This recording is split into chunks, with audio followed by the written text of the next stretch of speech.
Hello and welcome to Tomb Raider Underworld for my annual playthrough. We're just going to be playing through the game, not worried about getting secrets or collectibles and all that kind of stuff. Even though I am playing the Xbox 360 version of this game, I also won't be doing any of the DLC that was made available either, so strictly just the game. And the plan is to finish it in the one stream. I don't know how the sound and audio is with regards to my voice and stuff, because the actual sound effects you hear with the lightning and everything can't actually be used as a guide. When I change the volumes, it doesn't actually change that, so it won't be until we actually get into the game. But I'm assuming that the option for sound effects volume isn't necessarily the dialogue, but it could also be, because the cinematic volume would obviously cover sound effects, dialogue, and also music, whereas this one with the music one. So I think maybe, just in case, it's probably best to assume that the sound effects volume will also include the dialogue audio as well. So in that case, we'll put the game music down slightly. Might have to adjust it as we go along, and make sure it's got subtitles on. Nice. Alright, let's jump into it.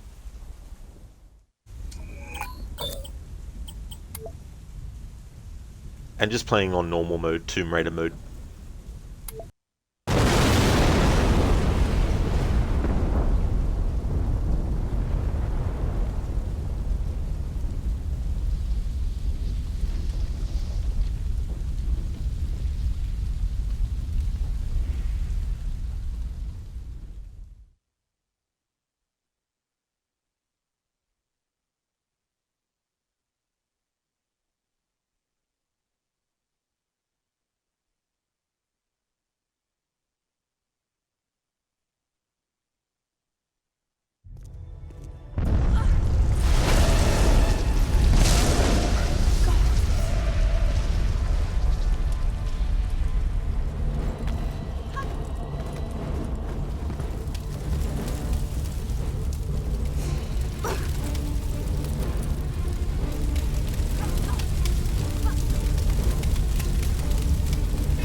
No!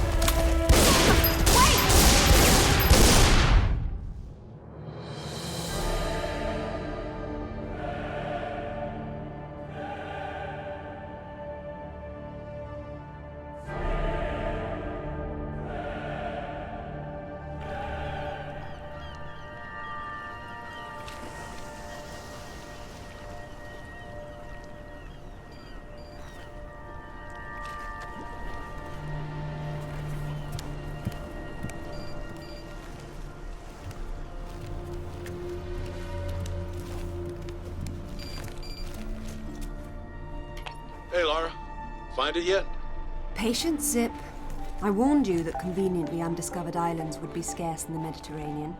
Are you sure this Eddington chap knows what he's talking about? If he says Father was convinced the path to Avalon was here, I have no reason to doubt it. Fair enough. but it's... Well, we've been talking... You've been talking, man. Leon, it's just...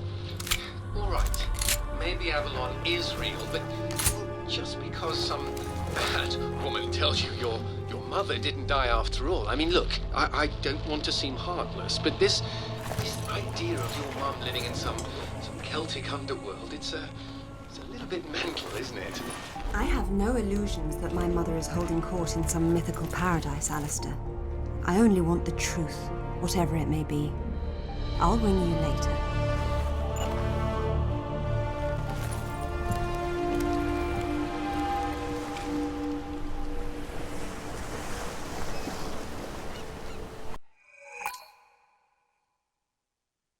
Hey there, Biko. Welcome back to another stream.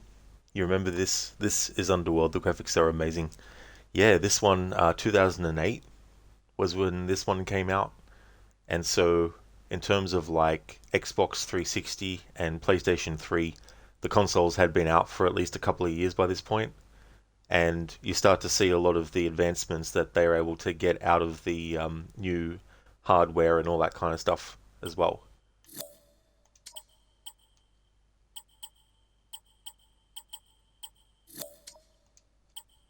Okay, so it seemed to me that the audio for things was still pretty loud.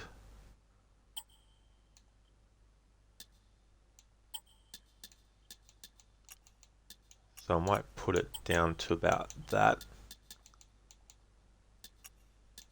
for these things, and then put the music down a little bit, see how that is.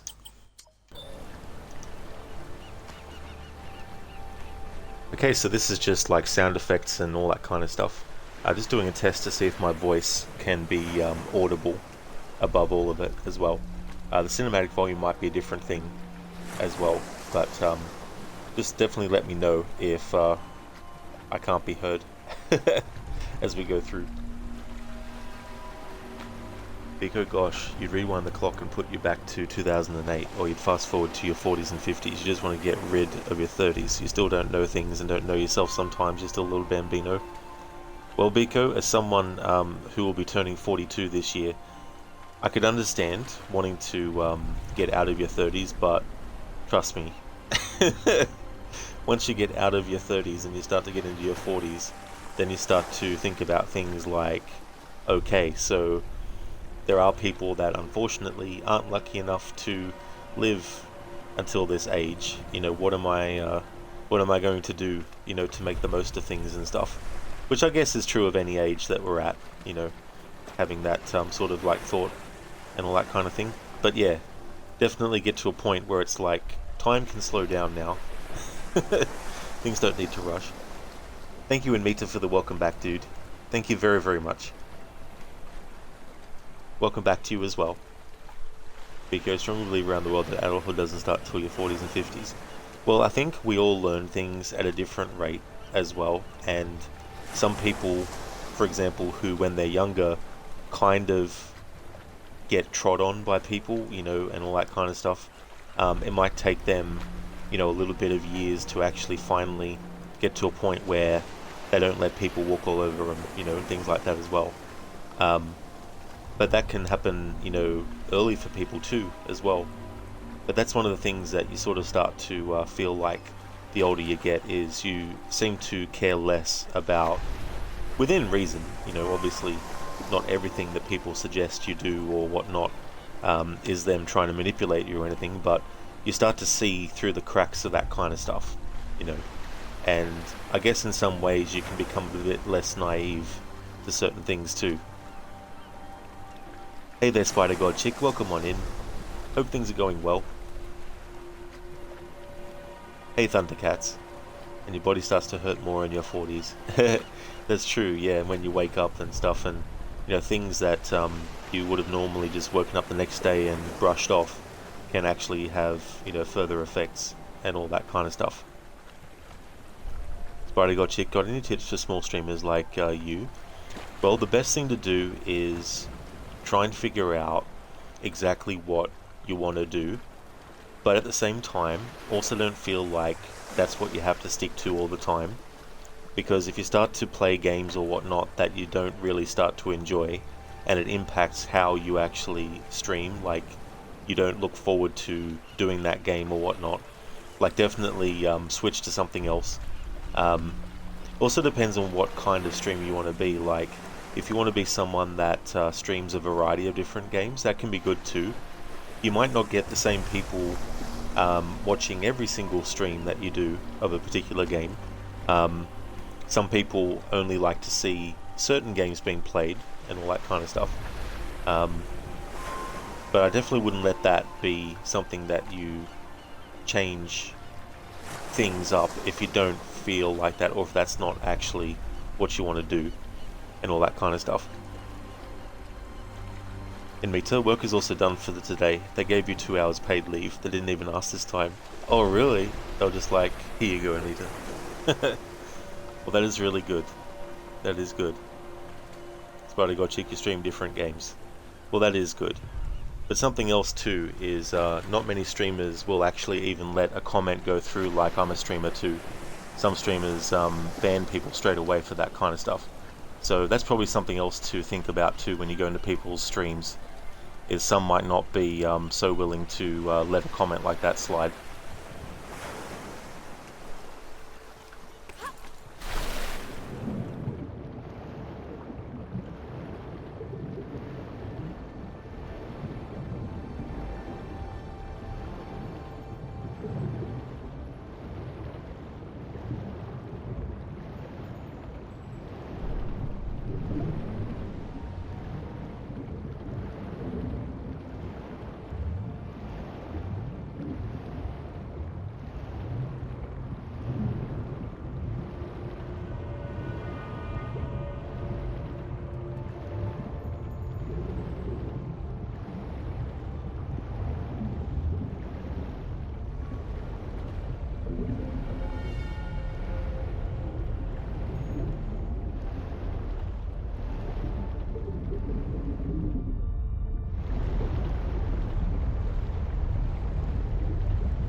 Sorry, Dr. Darling, but Lara can't actually drown underwater in this game. She's got a rebreather. Lara's on holiday, is on a yacht holiday, ready for diving. Surely nothing bad can happen.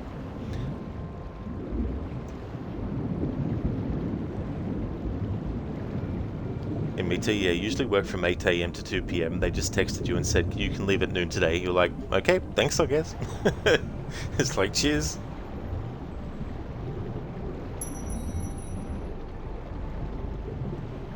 Dr. Darling, you didn't say she will drown.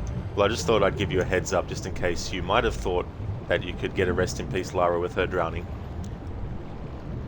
Wish I was psychic.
Oh yeah, Mita, that's no worries at all. I hope you enjoy your food. Thanks for leaving the lurk.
Carvings are clearly similar to early Germanic design, but this is far older than the 5th century, yet, strangely enough, more sophisticated.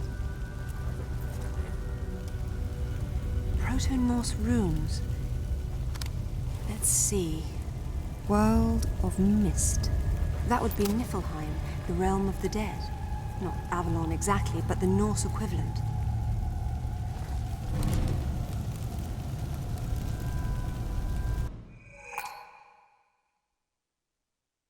Biko, can't you just cartwheel everywhere all the time? So beautiful, Rod. If you want to, you can. But yeah, I don't know how much that would delay the game. Like, because you might end up doing a flip off the cliff. Hi, Do. What PlayStation games do you plan on playing next? And did you play any other Ghost of Tsushima? Um, well, Ghost of Tsushima being exclusive to PlayStation, I don't think I've played any other exclusive PlayStation games since that one, earlier this year. Um, but I don't really have any plans specifically for any exclusives. Biko 10 hours added plus. Maybe with doing that.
Heido, do you want to play any more eventually?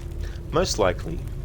But yeah, I don't really plot out my game plan to that extent and that specific with I'm going to do this amount of exclusive games for this console and stuff. But I definitely would like to play like the Spider-Man game, the God of War, the new games, and that as well. I've played the original two, the first two God of War. Also, what's with that outfit? Oh yeah, this is Lara's, what do you call it? Diving outfit.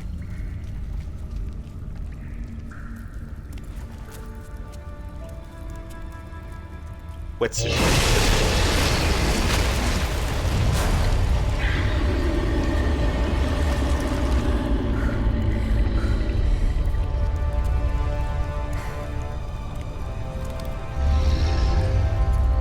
Oh, that's lovely.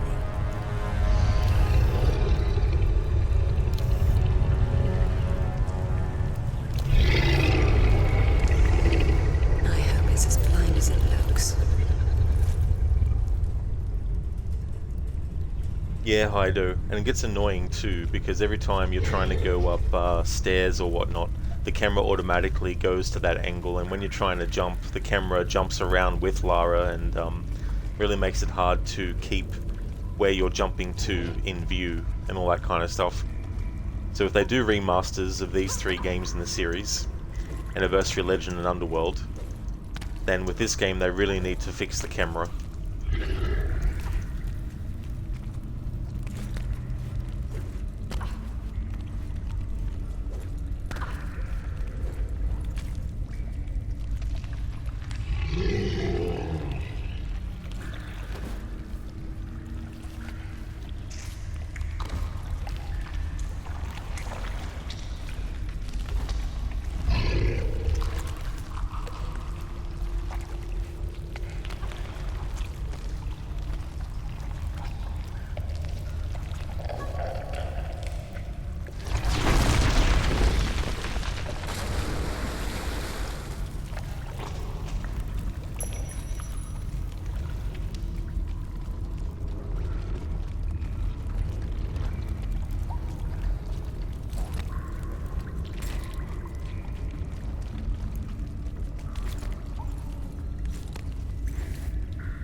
I guess they had priorities and wanted to show off things, lol. Yeah. That's been one of the things with Lara and things like the video game franchise. It's been sort of there since day one as well. Being like a example of one of the first female characters in video games that I guess was sexualized by the media and some players of the games as well.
Jesus Christ, game. Like, seriously?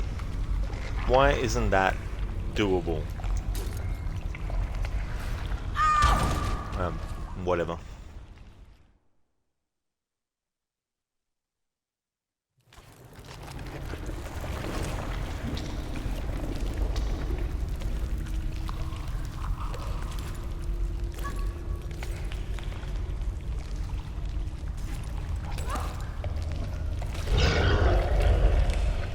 See this bullshit?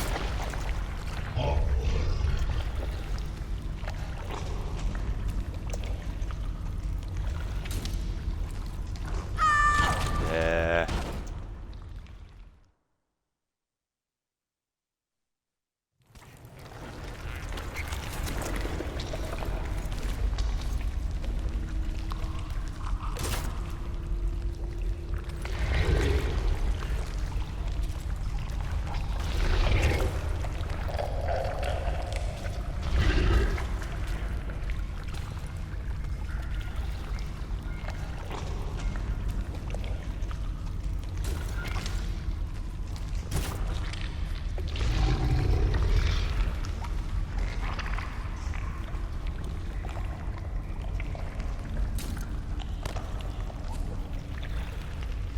Finally.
I do. You had that problem in AC2 or Brotherhood.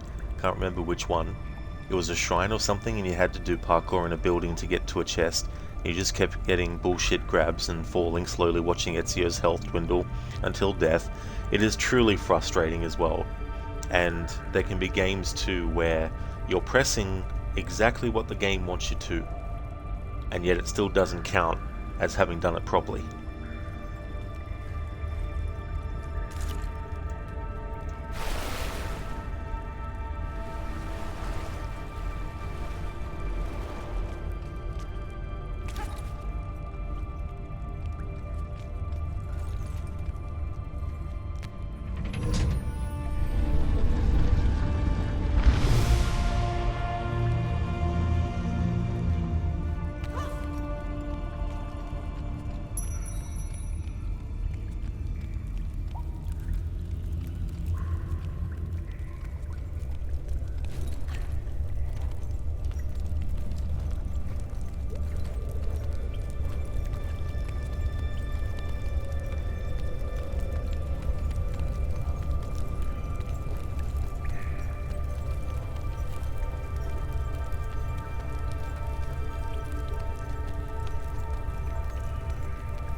Thor, the Norse god of thunder.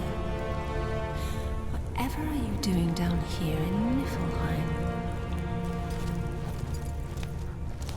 According to the Eddas, Thor needed special iron gauntlets to wield his mighty hammer Mjolnir. Could it be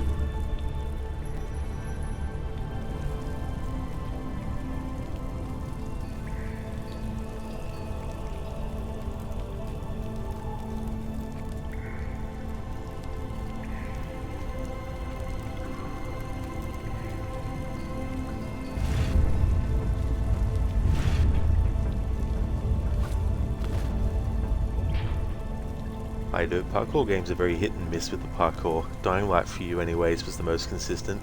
Yeah, that's it too, you know, and also what can be tricky is the perspective the game's camera allows you to see as well. It might look like you've lined up the jump properly from one angle, and so you'll jump, but then you realize that you were slightly off just by a fraction, and the game was very punishing. It wouldn't just give you the benefit of the doubt and just be like, yeah, you're close enough, you know.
Hido, for everyone too, it's different. People had no problems with AC2 like you did, and then people had problems with Dying Light where you did not. Yeah, like this game, for example, too, like I've had some people say that they hadn't had any problems with the game's camera, whereas I'm like, man, this game's camera is really terrible. Like if you jump on the spot, the camera jumps with you, which would be fine if the camera actually didn't stay at the low level, because it then starts to interfere with what you're actually seeing on the screen. Would have been better to keep the camera at the level it is, and then when Lara jumps, don't track her jump, just let her jump within the frame of the camera. So in a remaster, I hope they fix that.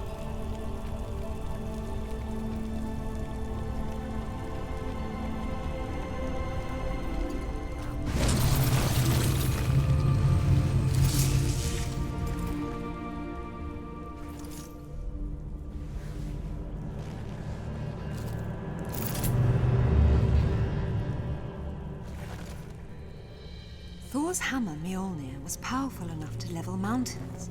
But how does all this relate to Avalon?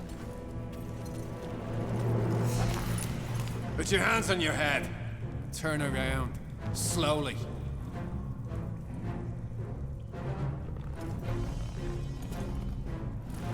I don't suppose you'd be open to bribery, would you?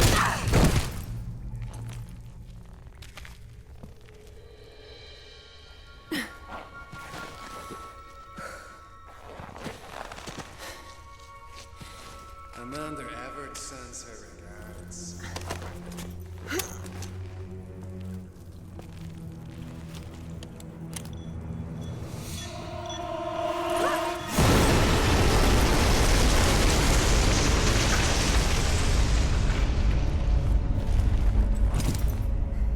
Bloody hell.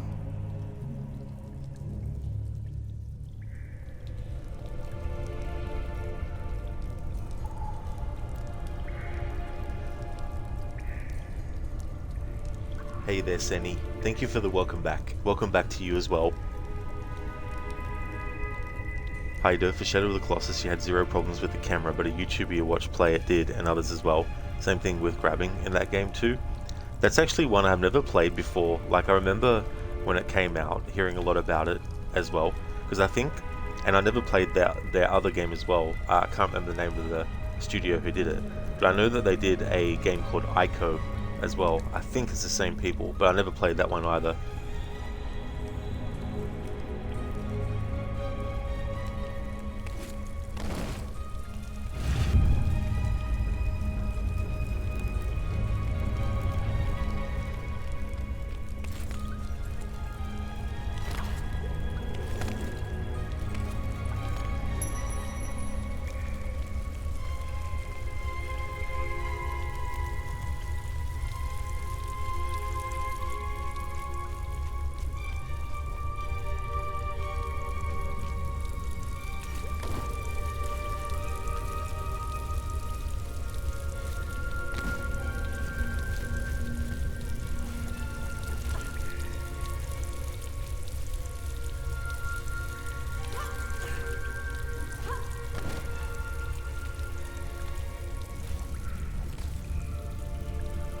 Biko, look orc. That statue definitely looks orc.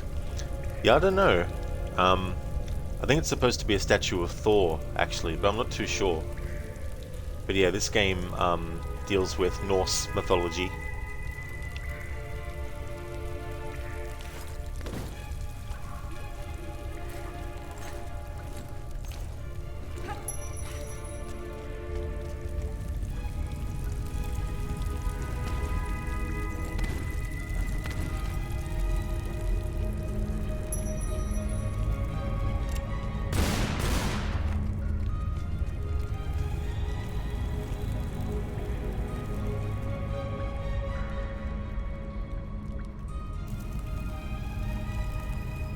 Ido, it is Team Ico that made it both, and they have 3 games: Ico, Shadow, and The Last Guardian. Oh, so The Last Guardians. Yeah, I've heard of that one too, but never seen anything from it. So they did all 3.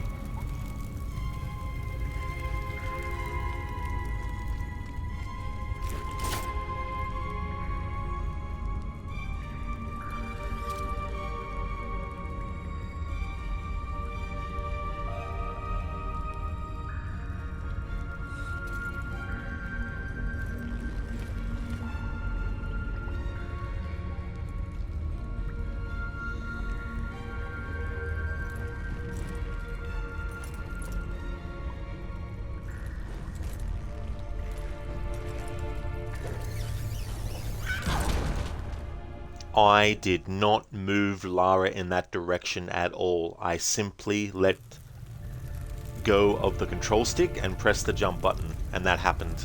See what I mean?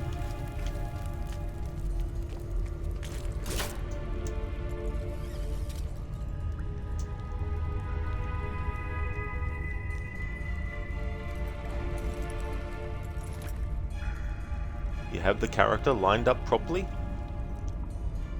But no.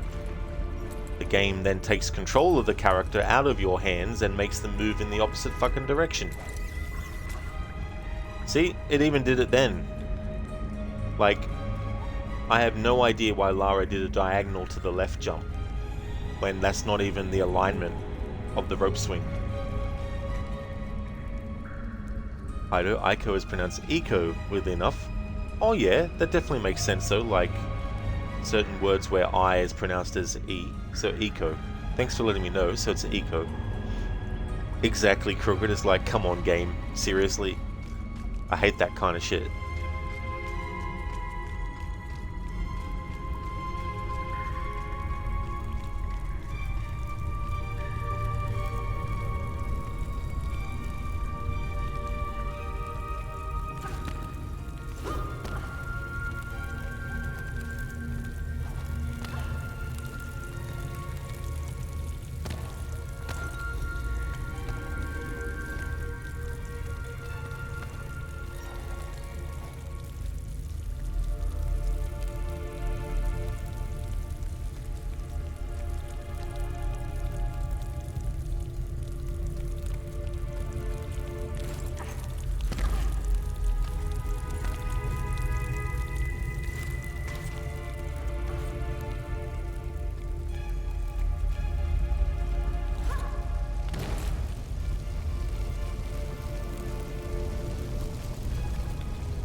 Hey Lucinda, good morning to you. Welcome on in. How's your morning going? Thank you very much for the GGs on finishing Legend. Thank you very, very much. The final boss in that game gave me the shits because it's one of those boss fights where the enemy, if you let it, will actually get all its health back. and you can't prevent it from getting any health back, but the longer you wait to actually do more damage, it'll get its health all the way back. So that was annoying, but we finally got through it. Underworld is coming along pretty well too. This is still the first level, but we're almost finished it actually. And yeah, I don't blame you either, it's really good music. That's one of the good things about this game, is the soundtrack. The worst thing I can say about this game is the camera is really annoying. It's one of those games where when you jump, the camera jumps with Lara as well, which isn't so bad necessarily when you're jumping on the spot, but when you're actually moving forward and jumping and the camera jumps with Lara, it can also disorient you so that you're not able to see clearly exactly where Lara's feet are actually landing and all that kind of stuff. So if they do a remaster of this game, I really hope that they actually fix that.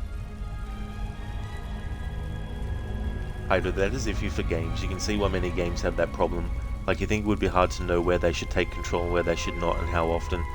Yeah, it's similar to like games like Red Dead Redemption 2, for example. Like Red Dead Redemption 2, when you're actually going through trees on your horse, the game can do a pretty good job at guiding you through, but at the same time, you may think that you need to move the horse left to avoid something, and when you do that, it goes too far left because the game is trying to guide you in the right direction, you know, so that can be annoying sometimes. Welcome back in Mita. You have nice Four Seasons pizza. Oh, very nice. That's awesome. Hope you enjoy it, dude. Listen to boss's healing? Blasphemy. I know, that should be struck from every single game. Let the player heal their character, but don't let the enemy heal themselves. Thank you for redeeming that, Zereth. The rest in peace, Lara. And this time put your teeth in first. Well, I can gladly say, Zereth, that I actually have all my adult teeth, so that's definitely no trouble at all. But thank you for redeeming that. No one cared who I was until I put on the mask. Well, Clarice, have the lambs stopped screaming? Thank you for redeeming that Bane impression, Dr. Darling. Referencing Silence of the Lambs. Listen, your morning is going well. You're considering today your last work day of the week. Since you only work 3 hours tomorrow and 5 hours Saturday, you're going to make an attempt to completely cross off your to-do list at work for the first time in like a couple of weeks. Oh, very nice, Lucinda, that's good. I'm glad to hear that it's going well. That's a good way to do it too. I really hope that your last work day of the week goes really quick. Biko, what country is this in? Scandinavia somewhere? Ooh, that's actually a good question. I don't actually know. Sorry, Biko, yeah, I'm not sure. Kaido, you learnt this off of somewhere, but you just let the game take control and not touch the stick and it'll guide itself through the trees. Yeah, but at the same time, sometimes it can guide you in the wrong direction in the middle of the trees and then you crash as well. That's okay, Mita, there's no worries at all, dude. So, Zereth, with this game, Lara can't actually die from drowning. So, we're getting close to the end of the level, so there's nothing really I could do now, but the next available opportunity where we can have Lara do something to rest in peace, then I definitely will.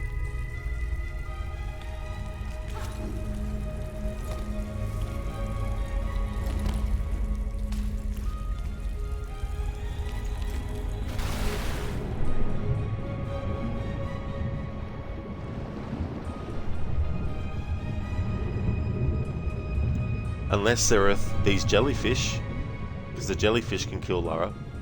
I don't know if the animation will be anything special, but I could do that if you like. Listen, you got about halfway through your spreadsheet yesterday. You think you're going to try to get the rest of it done on Saturday when you work for 5 hours when there are rarely any calls to interrupt you? Hopefully so. That'd be good for you to get that done as well. That's good that you got about halfway through though.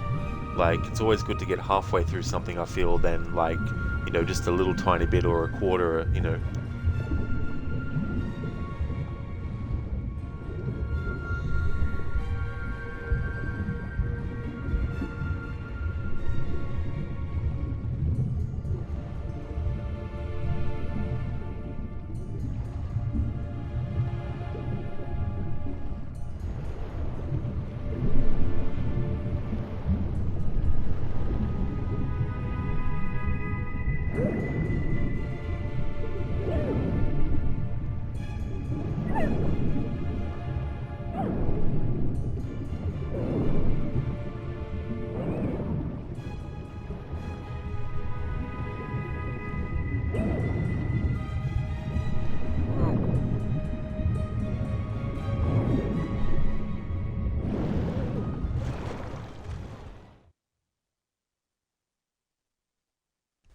There we go, Zereth.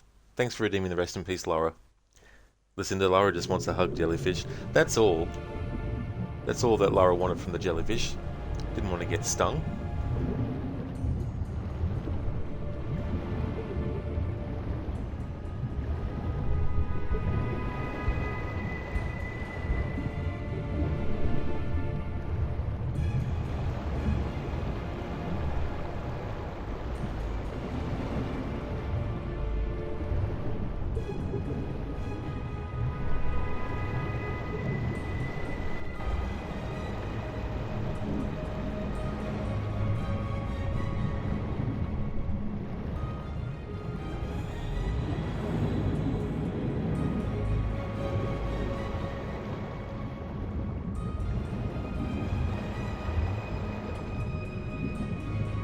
Hido, how do you like the swimming in this game? I think it's pretty good. It's good that you don't have to worry about drowning anymore. Or at least in this level, I guess. Maybe some later levels you do.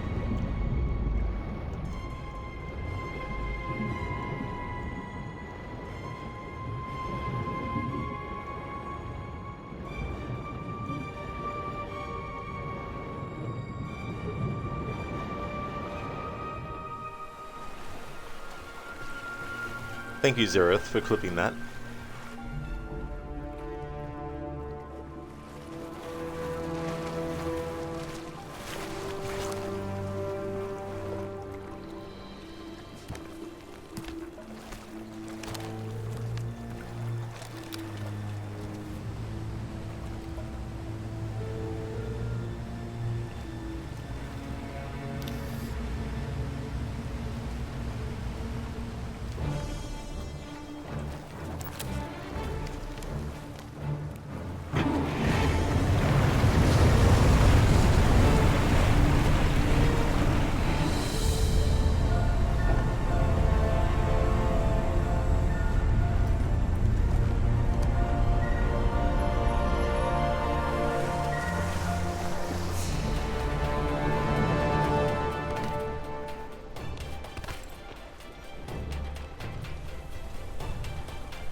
Nice name for that clip, Zereth, and I shall call it Squishy. Is that bad, Squishy? Why are you doing that for? Oh, it's a reference, is it, to Finding Nemo? I had no idea. I've only seen that movie once, and that was back when it came out. Hido, some games do it well and others do not. GTA 5 is one that makes it so boring and the controls can be so bad. It's funny with that game because I haven't really spent too much time swimming in that. Only really for one playthrough where I was trying to get all the collectibles and stuff, and the only other times is just for, you know, missions where you have to do it and all that kind of stuff. Listen, there, it's a Pixar movie based in Australia. Oh really? I didn't even know. Well, I mean, maybe at the time when I watched it, wasn't it? When did it come out? I want to say it was like 2003 or 4 or something like that. Is it Zereth? I see.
You'll love it when the camera decides to aim for an enemy way off screen.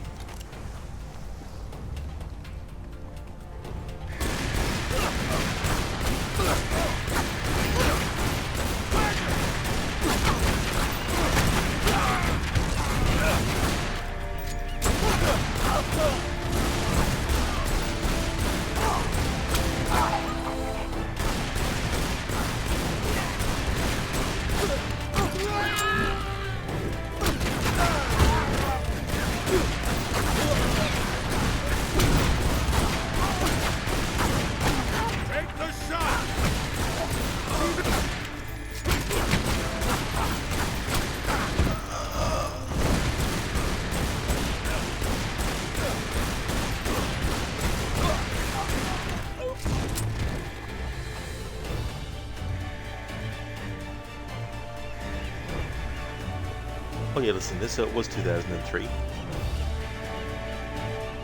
042 Wallaby Way, Sydney.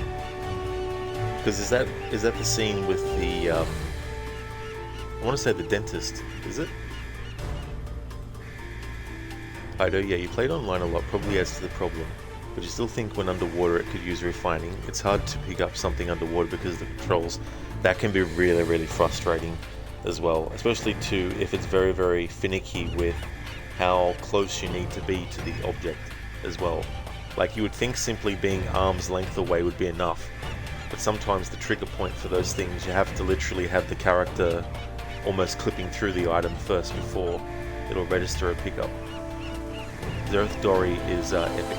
Oh yeah, the forgetful fish.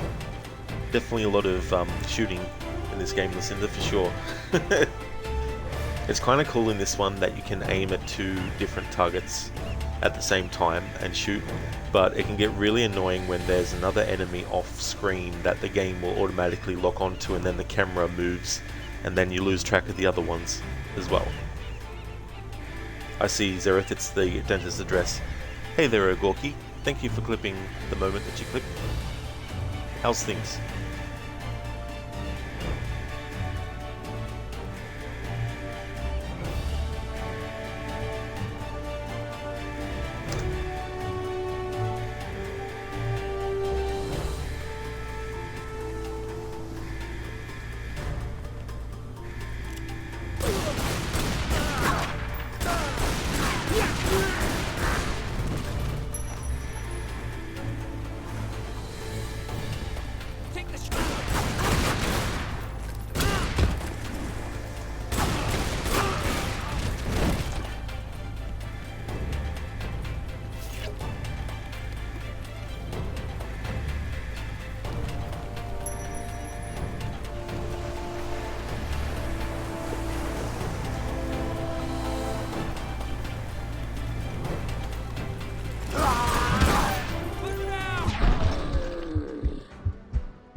Yeah, listen to that moment, so funny.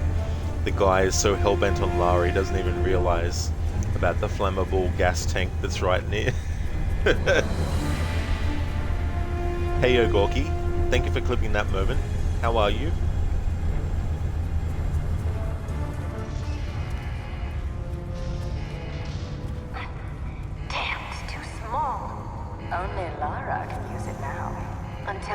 collar.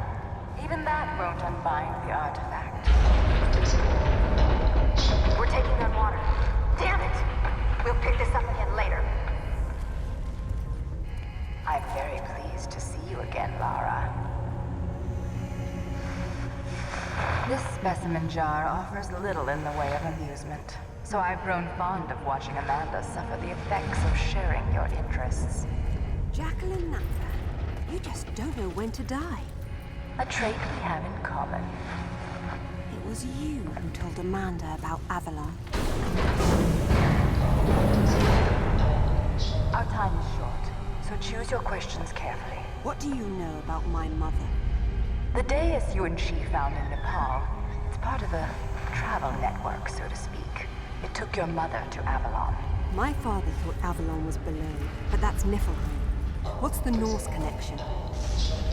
Ah, Richard found the wrong Norse underworld. Your mother didn't go to Niflheim. She went to Helheim. Where is it? I will tell you where it is, one day. But when that day comes, you'll need Thor's hammer to get inside. Perhaps you'll have better luck finding it than your father did. What do you mean? Your answer is on the west coast of Thailand. Send it parallel.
Hey there, Chris. How's things been? If this game got better shaders and texture resolution, it would still look incredible today. Yeah, this game came out in 2008, and if they ever do a remaster, it would be interesting to see what they decide to do with the graphics. Whether they would just do that kind of stuff, or whether they would also change like the graphical style. Although, with Tomb Raider, The Angel of Darkness, they didn't really change things too much in that regard, so maybe with these remasters, if they were to do these games, they might do a similar approach as well. But the one thing that I think this game really needs fixing is the camera.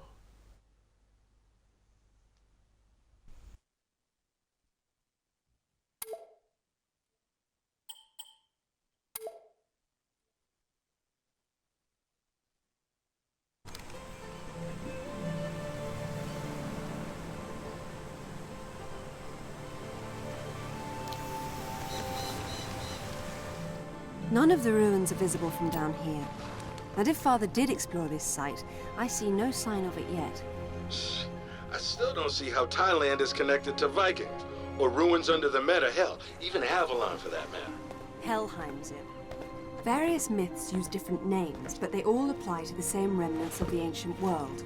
One of those remnants is still alive. I would hate to be Amanda if Natla ever gets free. I would hate to be any of us.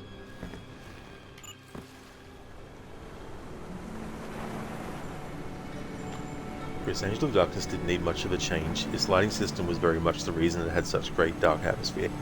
You can't type, you know what I mean.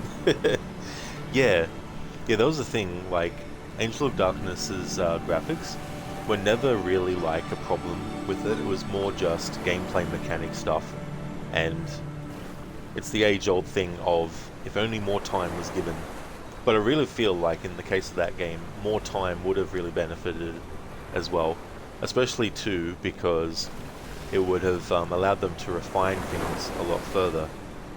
And now gameplay and controls play well now with the remaster and the upgraded models. Yeah, it was actually funny when they first released those remasters because there were some main characters in cutscenes that didn't even get the new graphics rendered as well, like, what's his name, Gunderson, for example. He was one of the villains that in the cutscenes, in the new graphics, he was still the old graphics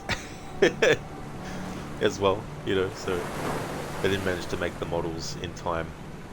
Yeah, that's probably one of the other things too. I don't know, it gets a bit weird because unfortunately it seems like that game is cursed because the things that they didn't get done, they still didn't fix, I don't think. So it's like, you know, this is very much remaster in a crunch, which was kind of like how the original game was developed in a crunch as well. They didn't get enough time, yeah.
See, this camera, I did not do anything with the camera myself. The camera is just its own entity that does what it wants all the time, randomly, whenever.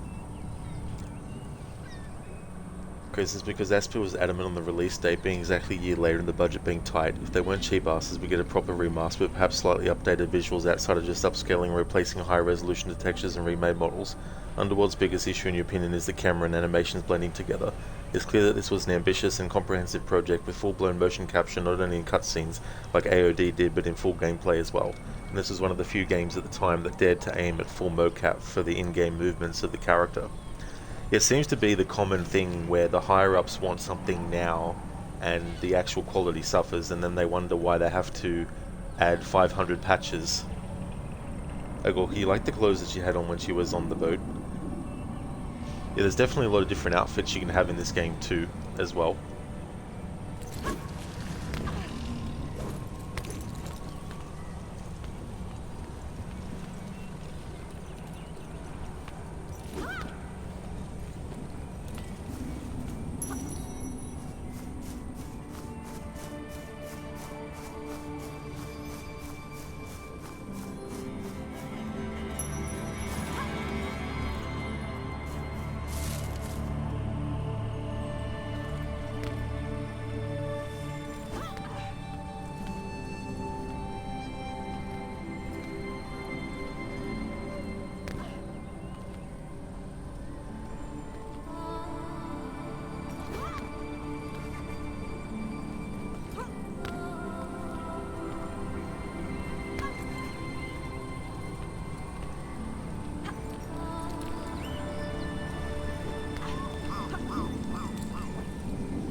Chris, this is the PC version. How'd you get the classic or legend costumes into it?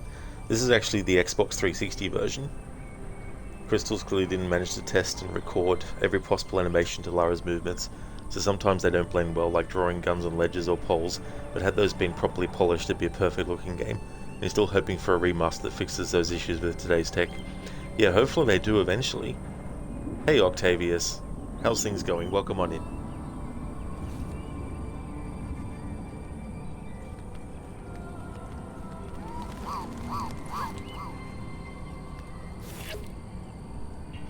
Chris, looks well in terms of resolution. This isn't emulated.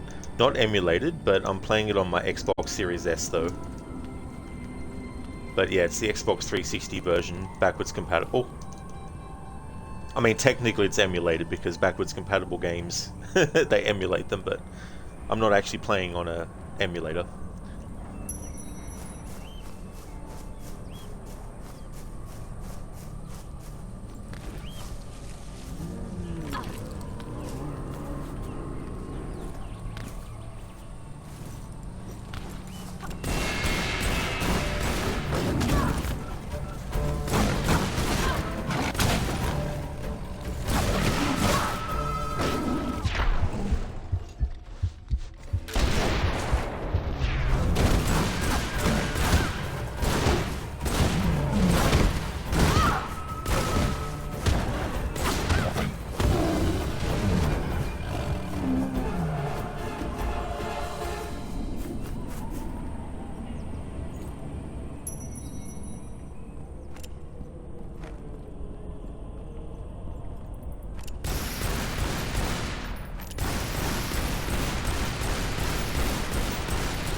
I hate when she randomly automatically does that kind of jump instead of just a regular jump forward. Especially when the character model was lined up with the other fucking thing that we wanted to jump to. Plus this fucking camera. Why would any player want the camera to be positioned there while trying to fucking traverse across shit?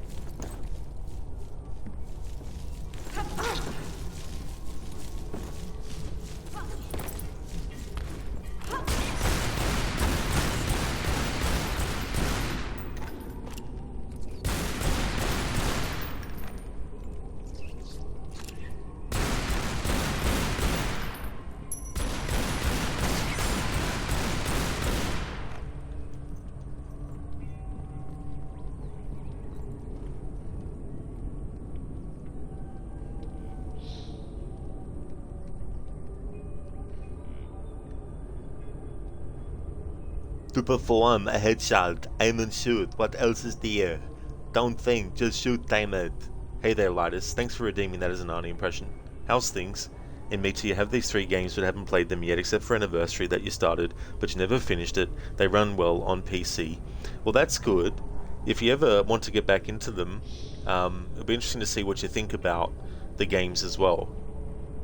Heido, you wish game studios would start remastering some games. A lot of games get remastered which don't need it, like The Last of Us 2, 3 times. Yeah, there's also games that surprisingly get a remaster that are so old that you wouldn't think they would, but they do. Exactly, Lidus, there she goes, falling down to the death. Well, I hope you had a good sleep, Octavius. Lidus, you're okay except for this random cold. Oh, that really sucks, dude. I hope that you get better soon. Glad to hear that you're going well otherwise, though. I'm doing good, thanks. Things are going well. I finished off Legend, not yesterday, earlier today, I mean. Lucinda, okay, Rose, time for you to head off to work. I hope you have a great rest of your stream. Thank you very much, Lucinda, I absolutely will. I hope that things go well for you today. Would like to highly recommend people check out Lucinda's channel if you haven't before. Lucinda is doing a playthrough of Dishonored 2. We'll also be doing a playthrough of the upcoming Dying Light the Beast. Lucinda's a big fan of that series, so definitely we'll be doing a first playthrough when that game comes out. Also has some really cool raccoon themed emotes as well, so definitely recommend. Hey there, Dobledore. How's things?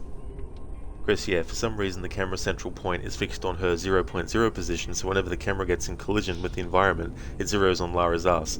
Yeah, somehow I don't think that was an accident. It's like, you know,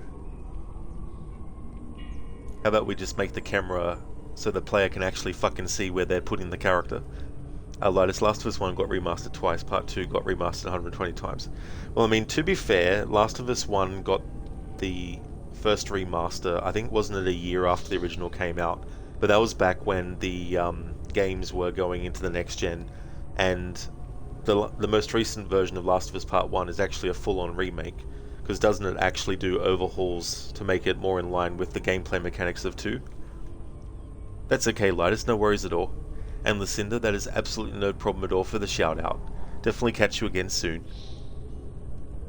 Octavius, you're literally feeling stupid and you explain why. In AC Shadows, whenever you go, you unfog the map, so you decided to spend a lot of time to unfog every single fog spots on the map, and now you've got an update saying that if you sync all the sync points of the province, the entire map will be unfogged instantly.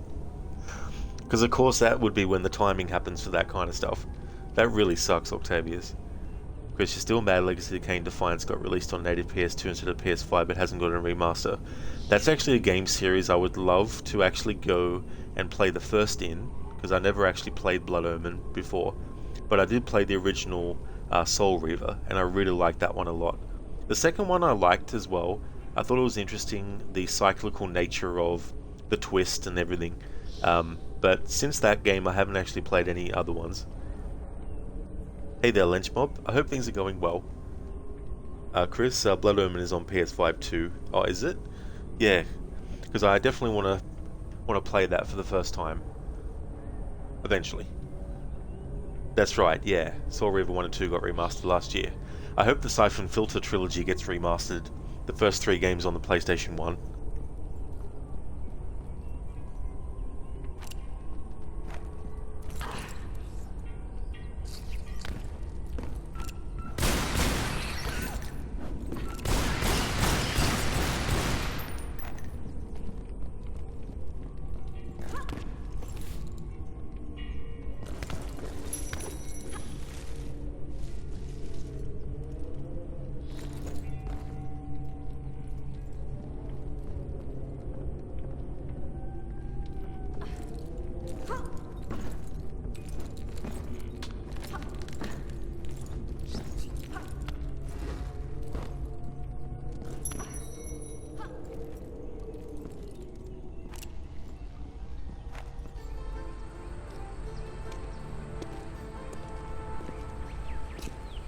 The characters are Vedic Sanskrit. They're severely weathered. Bhagavati of the 7th. It must be referring to the capital of Patala, the lowest infernal world in Hindu tradition. It's a netherworld populated by snake people, although the enlightened one, Narada, spoke rather fondly of it.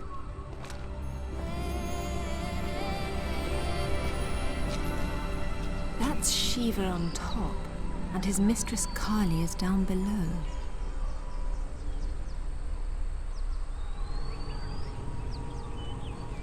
Kali Ma Shakti De. Person with Defiance on PS5 as well, I suppose you can play. That's true. And Me Too will leave a lurk again while you do some recording. See you later, Rod. Catch you next time in Meta. I hope that your recording goes well. Would like to highly recommend Meta as well if you haven't come across this channel before. Meta is doing a playthrough of Assassin's Creed Origins. He's doing a bit of a meme run where he's playing on New Game Plus with Bayek wearing a bath towel outfit, which is quite funny to see. He also is doing a first playthrough of Cyberpunk 2077 as well. A great streamer, so definitely recommend. And that's no problem at all for the shout out in Meta. Thank you so much for leaving the lurk. Really appreciate it. Because this game still hits so well. Yeah. The camera issues aside, I think this game, the story is really good. I like the music and the environments and the graphics and things like that too. And getting some closure for Lara with what happened to her mother is also nice from a story and character standpoint as well. It would have been interesting to see where they might have taken this version of Lara after this if they hadn't, did another reboot with the 2013 game, but I think they had started development already of the next Tomb Raider game being a reboot the year that this game came out, or maybe it was 2009, of what eventually became what we got in 2013. But I think, wasn't there a version where Lara had a horse, or she had some kind of like companion animal that would help with solving puzzles or something? I think that was one of the scrapped ideas for a reboot after this game. Thank you, Dr. Darling, for redeeming Rest in Peace, Lara. Do you want to do a classic dive and neck break? Chris, you were hoping they were aiming for the next Tomb Raider to explore co-op opportunities with the freeing moment for Doppelganger.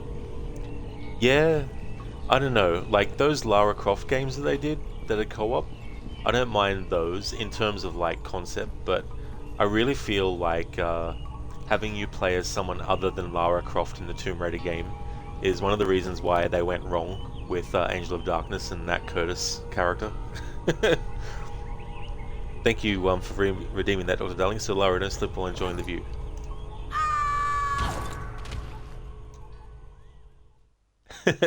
That bounce at the end there. Thank you for redeeming that, Dr. Darling. Thank you for redeeming the Red Dead 1 or 2 Protogorky.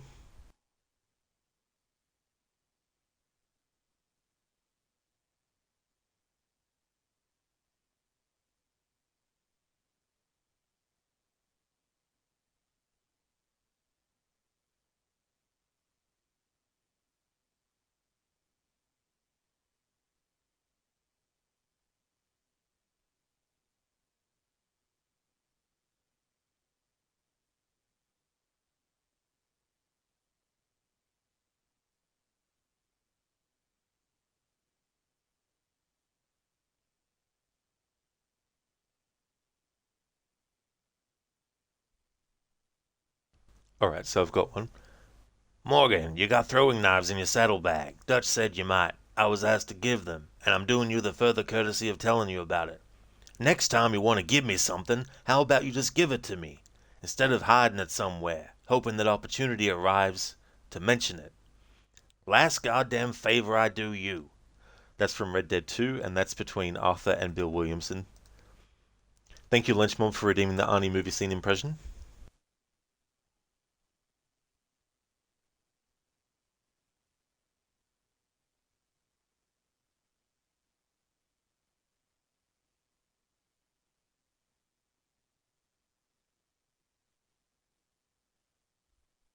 Where is she, Sally? Kiss my ass. I can't hear you. I'll say it a little louder. Get fucked. Listen, loyalty is very touching, but it is not the most important thing in your life right now. But what is important is gravity. Have to remind you, Sally, this is my weak arm. You can't kill me, Matrix. You need me to find your daughter. Where is she? I don't know, but Cook knows. I'll take you where I'm supposed to meet him. But you won't. Why not? Because I already know. Remember, Sally, when I promised to kill you last. That's right, Matrix. You did. I lied. What did you do with Sully? I let him go. That's from Commando. Thanks for redeeming that. Thank you, Zera, for making the clip.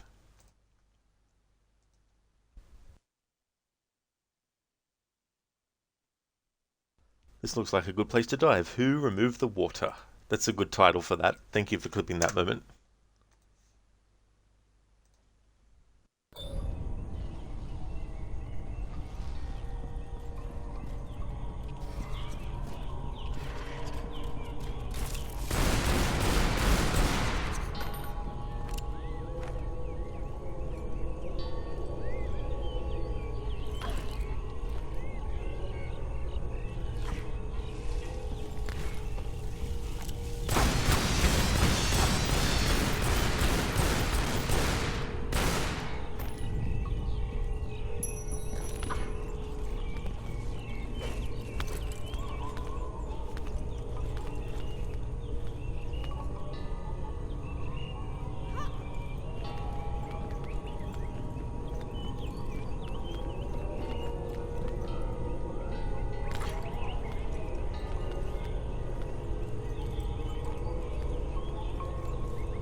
You okay there, Lara?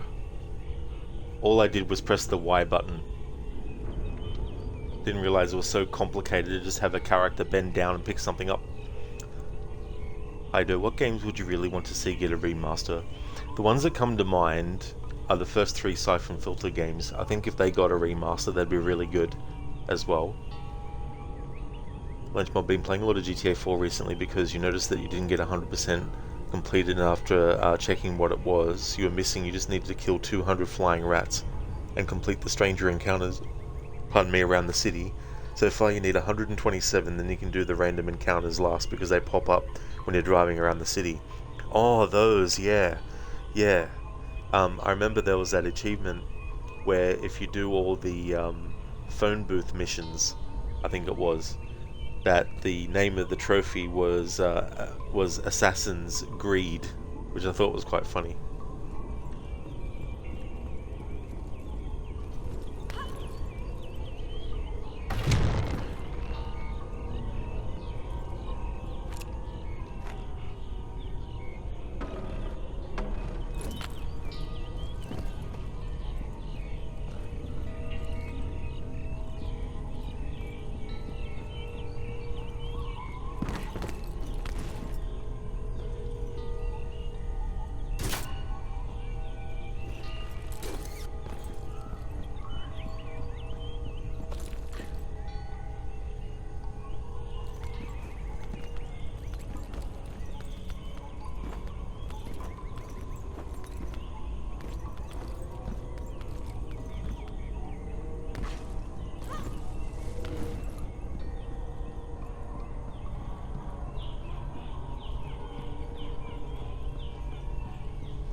Biko, asking her if she's feeling fine. I do. You also say to your characters, excuse me, don't be so rude, lol.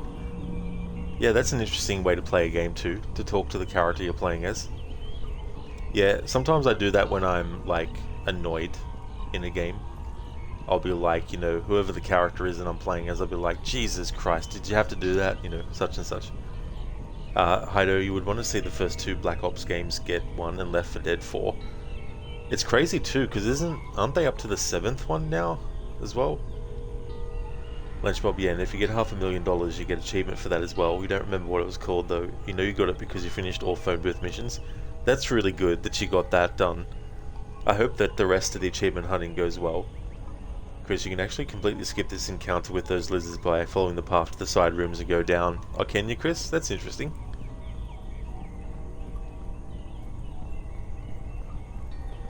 Makes me think of the bear and Anniversary that you can just bypass, and then when you come back after the T-Rex section, they're gone.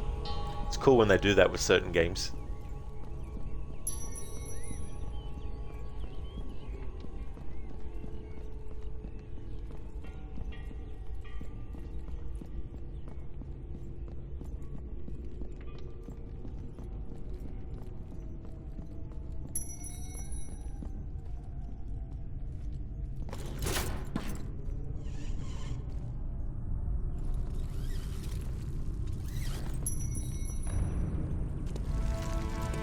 The architecture here is different. It's similar to the Niflheim ruins.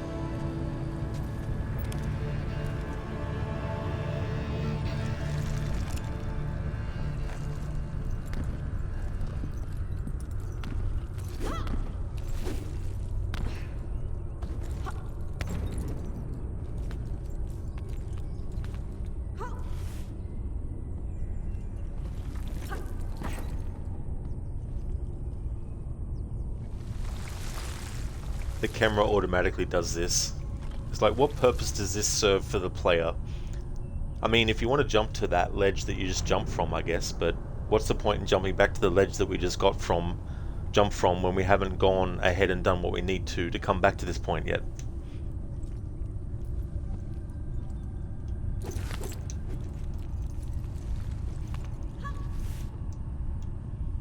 I reckon, in a remaster of this, just completely get rid of the camera's auto system and leave it completely up to the player to decide.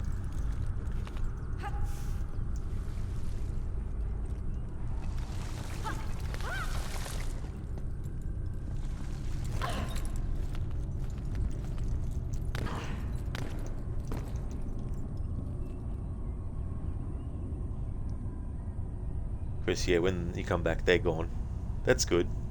I know, yeah, they're on Black Ops 7, releasing soon, you think. You stopped playing in 2021 with Cold War, though. You have no idea what happened to their plan of releasing one every 2 years. They just threw that out the window. Yeah, the only games in that franchise I actually played all the way through was the original Modern Warfare trilogy. I tried a bit of Call of Duty 3 after having played the first Modern Warfare the first time, but I just couldn't get into it. That can happen sometimes too. If I play a game that has more advanced mechanics than the previous entries, sometimes it can be hard for me to get into the previous ones.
Not a whole lot, Hido, of first-person shooters.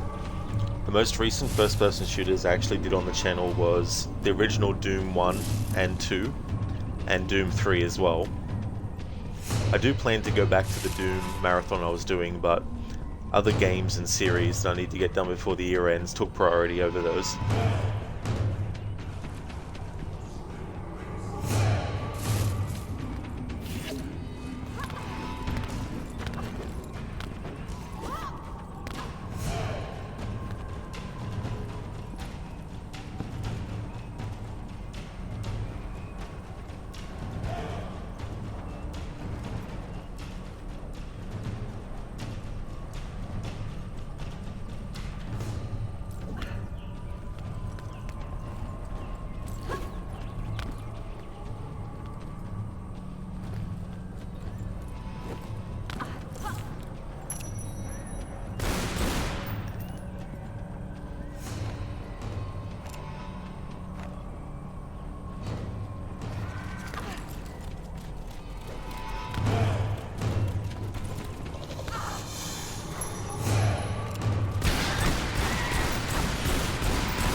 I know you play quite a bit. A lot of Call of Duties, a few Battlefields. You're interested in Battlefield 6.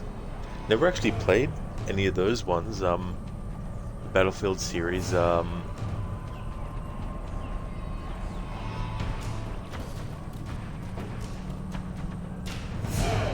Never was really into the Halo series. Oh shit.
Hydo, give your top 5 favorite games. I'm guessing they're open worlds and adventure games. Yeah, I mean, it's kind of tough. Because sometimes even in a franchise itself, I can't decide what all my sort of like top 5 or 10 and stuff is. But definitely games that I would put up there as ones that I really, really like would definitely be Red Dead Redemption 2. I feel like that game is such a masterpiece of a game.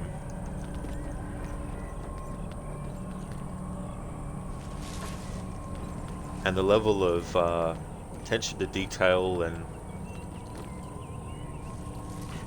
it was definitely a game that was well worth the 8-year wait. Alan Wake 1 is also a game that I really, really like a lot. The story in that, and the way that they do the manuscript pages and the narration from Alan himself and all that kind of stuff, that's definitely really awesome as well. The original Resident Evil 2, I mean, the remake's great, but Resident Evil 2 original is still my favorite one.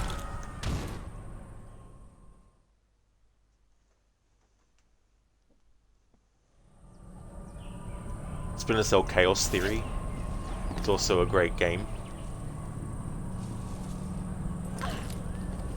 But then there's like GTA 4, that's really cool too. GTA 5, I really like a lot. Red Dead Redemption 1 as well. And then you got like the Assassin's Creed series, where you got like Assassin's Creed 2 is my favorite out of that, but there's also a lot of great games.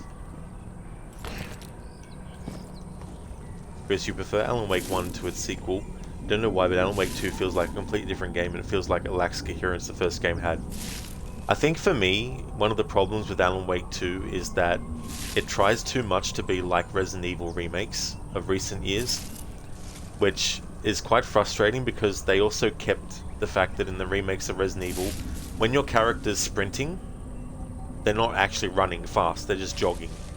There's a difference between sprinting and jogging. I feel like with Alan Wake 2 as well, there is a hell of a lot going on. Like, I haven't even wrapped my head around everything in it, and I've played it a few times now already. As well. I like it though, but there's definitely a lot more going on in that. Definitely a lot longer experience too, much longer game. You're not sure what you'll finish it.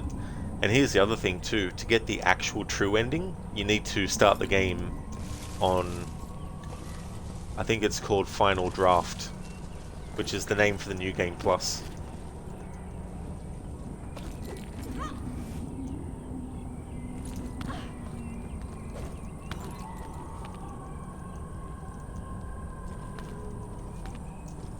Which feels unnecessarily convoluted. Definitely can be like that. It's a bit like a pretzel within a larger pretzel that's also rolling down a hill at the same time.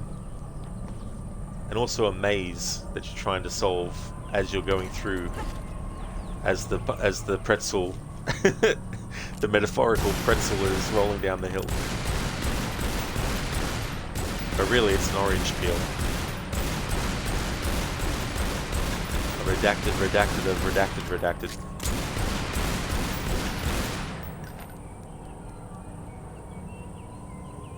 But yeah, there's definitely a lot to it. Very complex.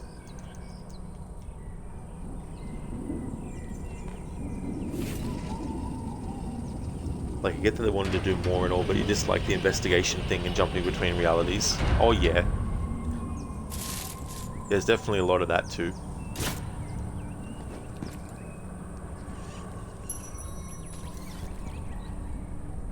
But I definitely like it enough to still replay it. I do prefer the first one, but I do like the second one as well. So in October, for Alan Wake 2, I'll be doing a full comprehensive playthrough. So I'll be doing the game from scratch all the way through.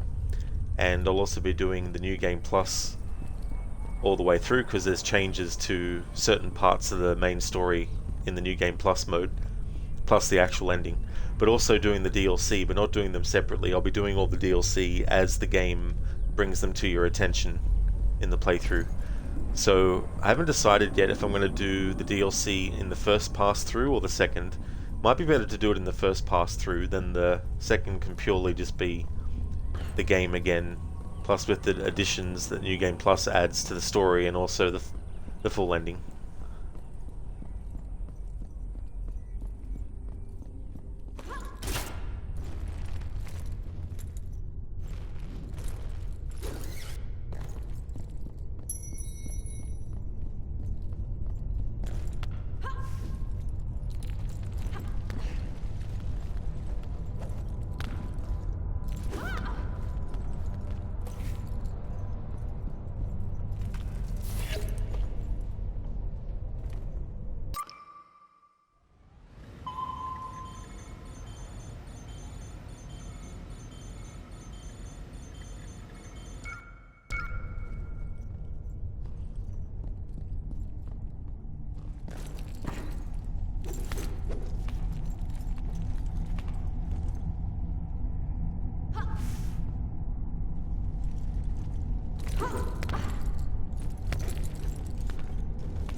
Chris, you don't hate it, you don't love it either. Alan Wake 2 reminded you of Inception. You didn't like that film, you were tired of it. Keeping up with the reality of one dream within another dream. You're glad the final credits rolled because you were tired by all the stuff you had to keep up.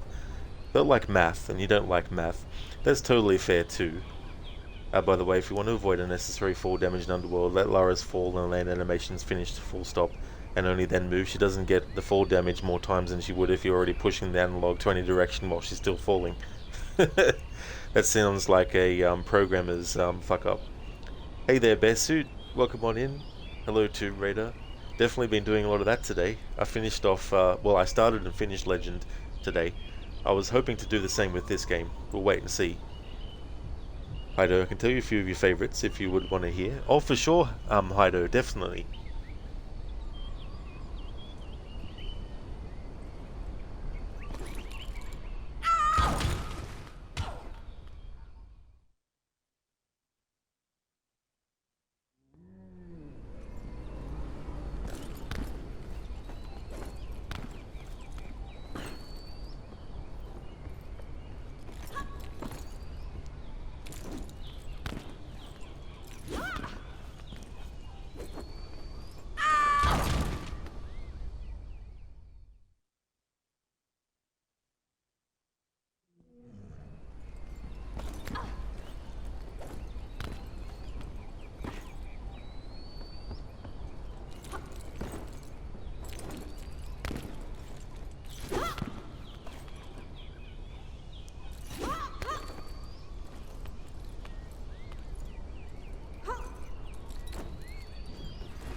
Chris, Crystal Dynamics never before worked with mocaps. He assumed they didn't manage to test everything before the release. It's interesting that the correlation between mocap and a value that either detracts or gives you health is combined. You would think that regardless, it would be a case of, does the player lose any health at all if the feet of the character model is touching a certain thing or not, based on how far it's fallen.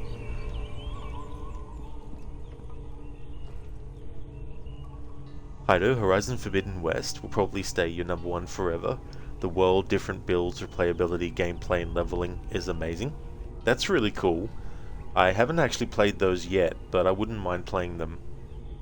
I do know the twist to the first game though, but I don't know every single thing that leads up to it, so I still want to actually play it in the future.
Chris, you don't think it is? You think their collision detection system is balked and game doesn't properly detect height?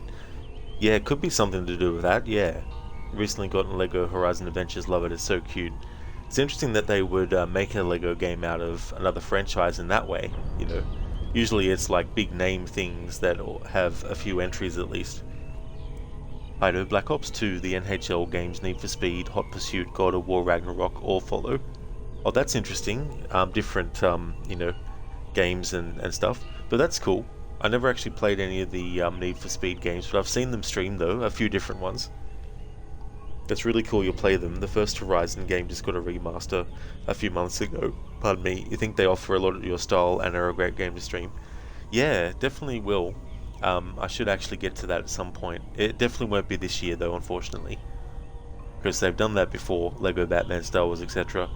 Oh yeah, I know, but I mean to say, like, Horizon Zero Dawn wasn't like a long-running franchise like Batman has been, or Star Wars, or Pirates of the Caribbean, where you had, like, you know, quite a few movies and stuff. It'd be the same as doing like a Lego game, I guess, of something like what came out recently that it's its own thing. It'd be like if they did a Lego game of Claire Obscure Expedition 33, you know.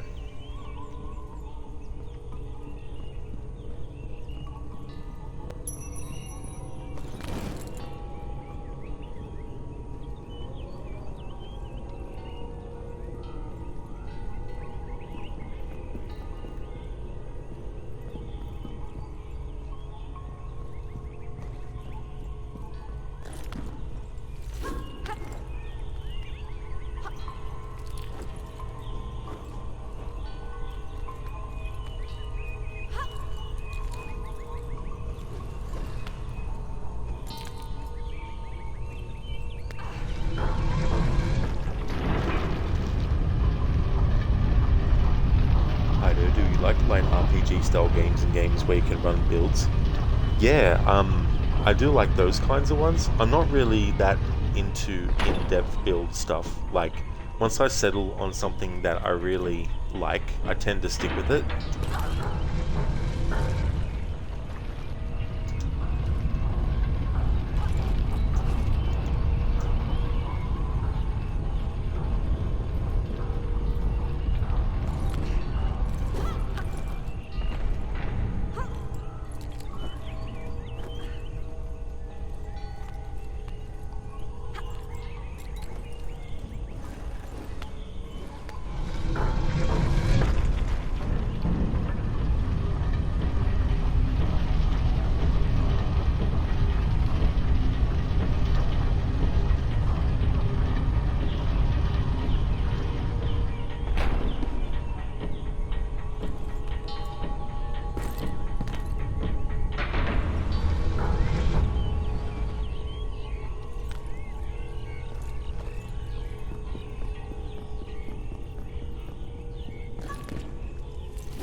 I do. Yeah, the game has that, but you also don't like full-on RPGs, and Forbidden West offers the right amount for you. Like, you did not enjoy The Witcher 3 because for you that game was way too big and too much of an RPG.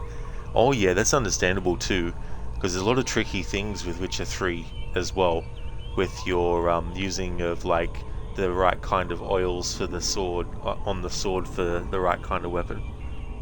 Dr. Darling, Tomb Raider 2013 next week? Yes? Yes? No. After this playthrough is finished, I'm going to put the Tomb Raider games on hold till I get Assassin's Creed Valhalla done. So next week, Wednesday and Thursday, will be added to the other days for Valhalla. So yeah, when I get Valhalla finished though, that'll be a different story. But yeah, for now, once this game is finished, I'll be getting to the other Tomb Raider games later.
strength came from.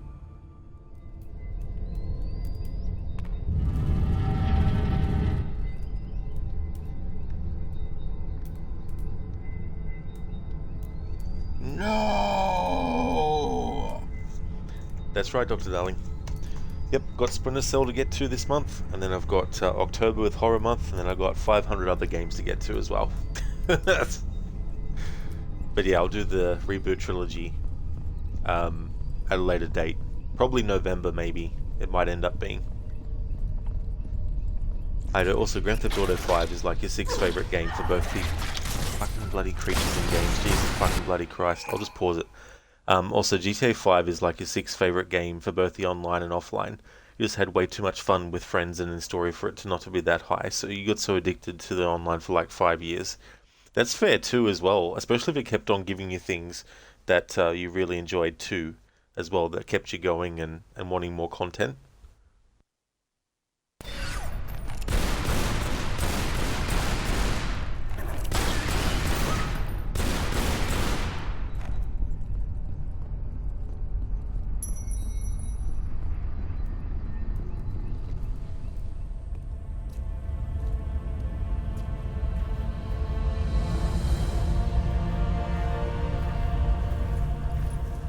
This was here long before the Upper Temple was added.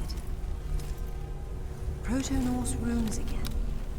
My son, your treasures here and far, this gauntlet's twin, your belt Megingjord, and the mighty Mjolnir, are protected by the dead to keep Jormungandr subdued.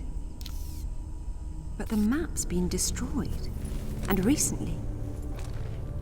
If one of Thor's gauntlets was here, it's gone now. What's this? Natla, I see your goal and am your puppet no longer. Richard James Croft. Father did this? RJC. Strange. Father never used his middle initial in monograms to avoid confusion with his father. That's where you hid the artifact. You sly old fox. Now, if I can just make it back to the boat.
And I am Thor no longer, it seems.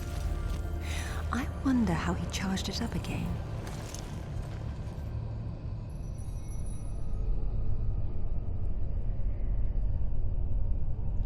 Dr. Darling, Splinter Cell you don't mind, but Valhalla for 6 days per week will kill you. Yeah, I was sort of thinking about it, and to finish the game before December, that's probably the best way to do it, is to add more days closer together, because there's so many story arcs and all that kind of stuff. But yeah, tomorrow more Until Dawn, and then Saturday, Sunday, Monday, Tuesday, Wednesday, Thursday next week, Assassin's Creed Valhalla, and I should have a better idea of how much I have left by that point as well. By next Thursday, because that's like another probably 30 to 40 to 50 hours of content to do. That's okay, Octavius. I really hope you enjoy your coffee. Catch you next time. Thank you so much for watching. Really appreciate it. Heido, you do play Red Dead Online, and it had potential, but they chose the older sibling over the younger one. Red Dead 2 would be higher on your list if it didn't get the treatment it got. Yeah, I remember seeing a lot of criticisms leveled at Rockstar for Red Dead Redemption Online as well, you know, which if you're a fan of online stuff, it is a shame when it doesn't meet expectations as well. Bearsuit, really looking forward to your Splinter Cell playthrough. You're not good at them, but you love those games. I don't blame you, dude. Like, there's some really good moments in that series as well.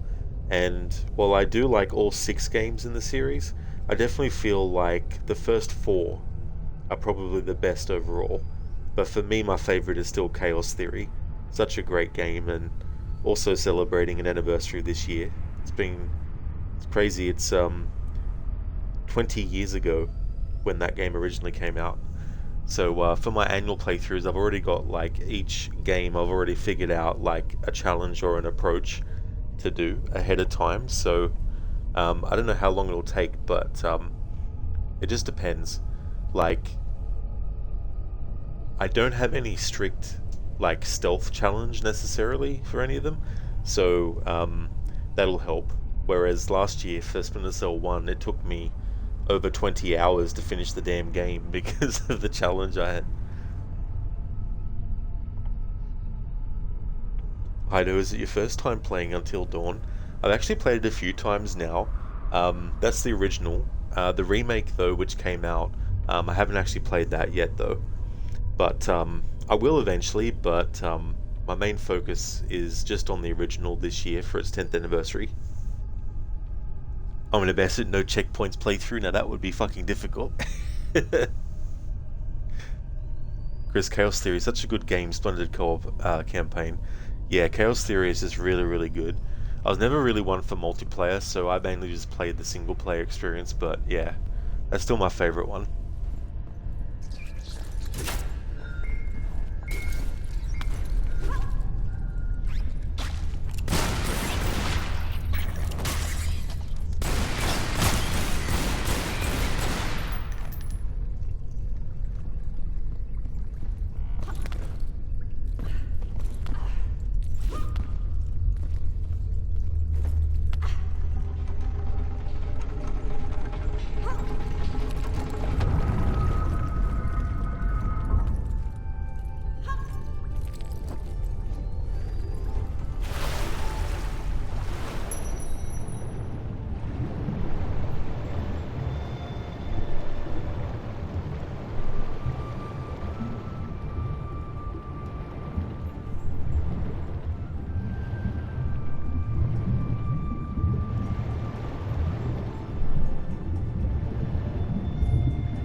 Find anything? There was a map, but Father destroyed it. Well, the acorn certainly didn't fall very far from the tree. He did it deliberately, to keep the information from Natla. But I'm sure he recorded everything first, and what's more, he found Thor's other gauntlet. Where'd he put it? Right under your nose.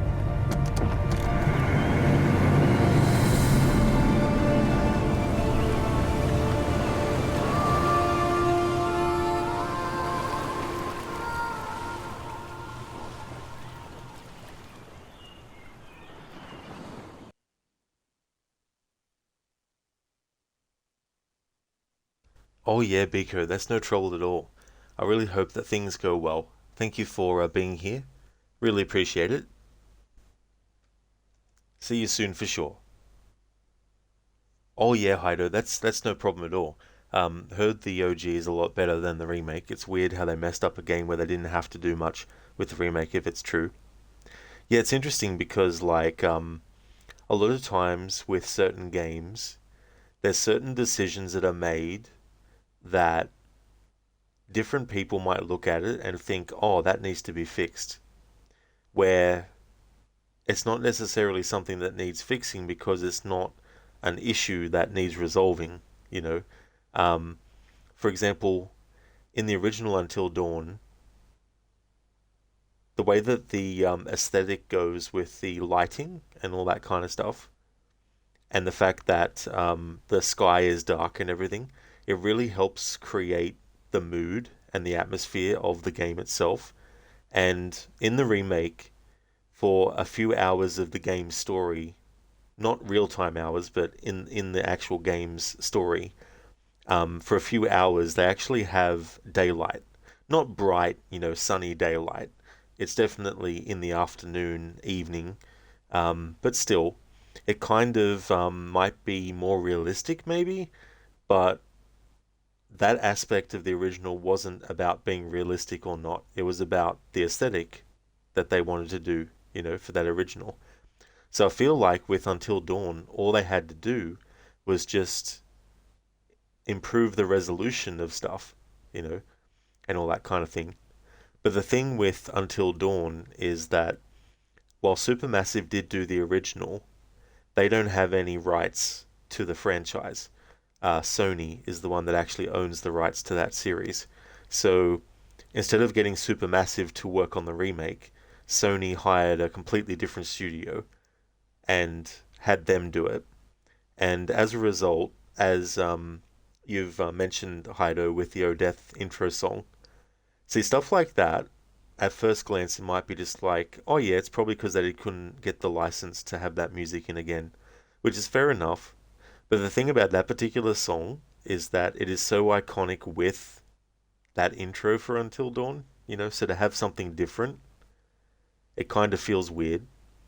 But the entire soundtrack, irrespective of songs with lyrics, the actual stuff that was composed by Jason Graves for the original, who, since I'm playing a Tomb Raider game, he actually went on to do a lot of stuff, of course, but one of the other games that he's done music for that I really liked was Tomb Raider 2013, which came out 2 years before the original Until Dawn. But all of his music that he composed has been completely taken out of the remake of Until Dawn. And while the person that they got to do the new music is really, really good, at the same time, it kind of feels weird to have all these different parts of the game's story with different music now as well.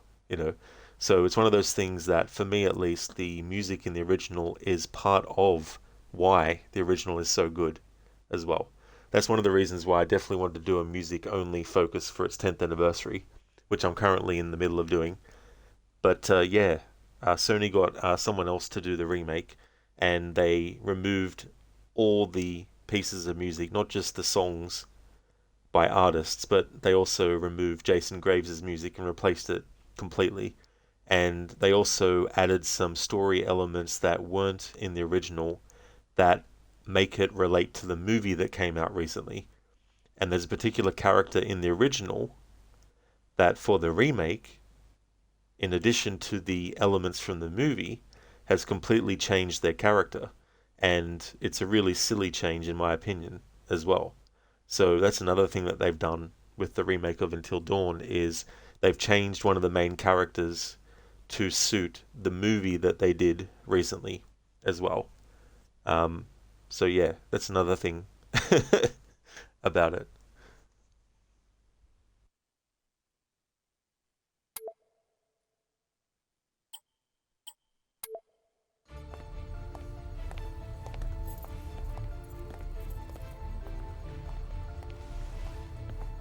My apologies, Lady Croft, but I have not tended to the crypt. Why didn't you ever tell us this was down here? Yeah, I wish I still didn't know. You know what? I'll wait up here. I did warn you that playing your music so loud could wake the dead.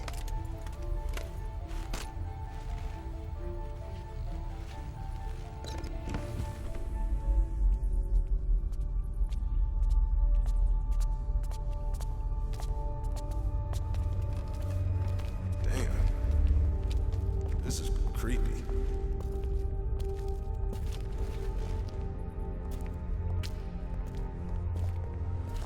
What makes you think it's here? Father signing his name with all 3 initials was a clear reference to my grandfather.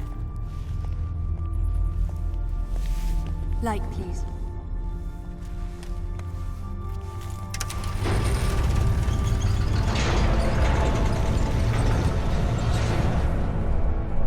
It seems my father was full of surprises.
Hido, you don't think you could replay Until Dawn again?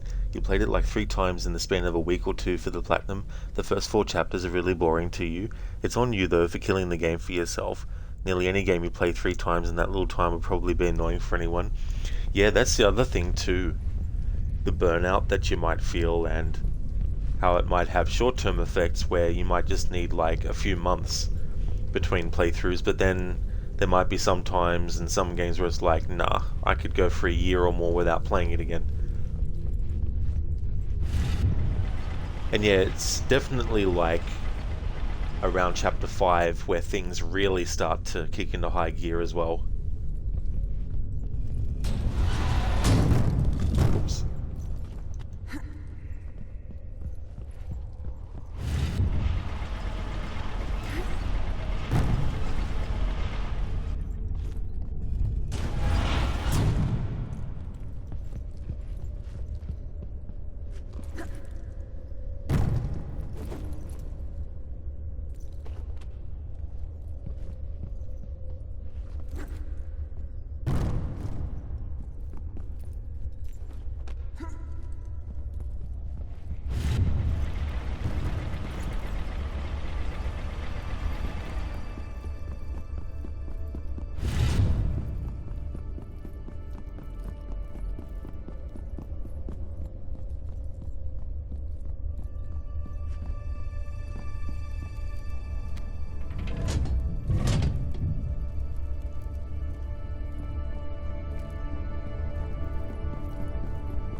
About to do the army impression when enemies attack Lara.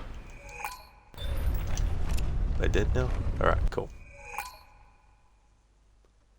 You are the traitor, Alberto, and one of them. You may take our lives this day, but we will have yours in return. I swear, we will.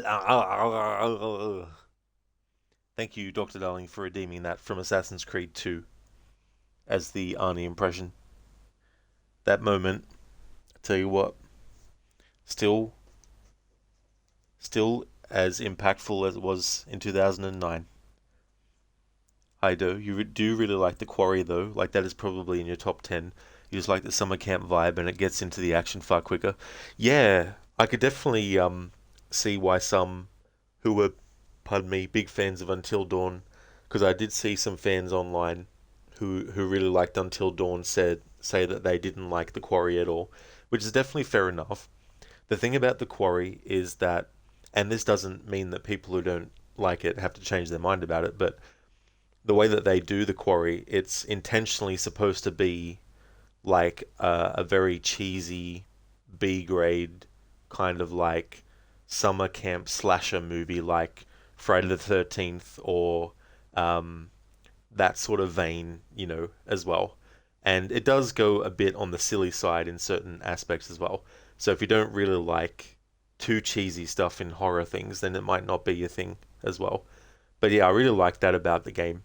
And if you're a fan of like movies like Friday the 13th, there's a little bit that you can sink your teeth into. And if you're a fan of the Evil Dead movies as well, you've got Ted Raimi, who is the brother of Sam Raimi, who directed the first three Evil Dead movies. They've done two movies since then, but they were directed by different people. One was a remake in 2013, directed by Fede Alvarez, who recently did Alien Romulus. But the other director of the most recent Evil Dead Rise movie, I don't know who they are, but Ted Raimi is the brother of Sam Raimi, and he plays the sheriff in The Quarry. And he was also a part of the Evil Dead series. He doubled as a lot of different characters for even the original Evil Dead. And in Evil Dead 2, he's actually the one inside the suit of Henrietta when she becomes possessed and stuff. So if you're a fan of Evil Dead, there's a lot of really cool sort of like references to that in The Quarry as well, which I really, really appreciated it. So yeah, I do like The Quarry a lot, Haido. You love that type of mood, you guess, and it's very upbeat at the start. Also, werewolves are effing cool. We don't know if you could swear here. Oh, go for it, Haido, for sure. Auto mod might sometimes flag swear words, but it's definitely not something I would get upset at someone putting in. But yeah, the werewolf things, I'm not a huge fan of werewolves. I'm definitely more a fan of like vampires and zombies. But having said that though, when a werewolf thing is done well, then I do like werewolf stuff.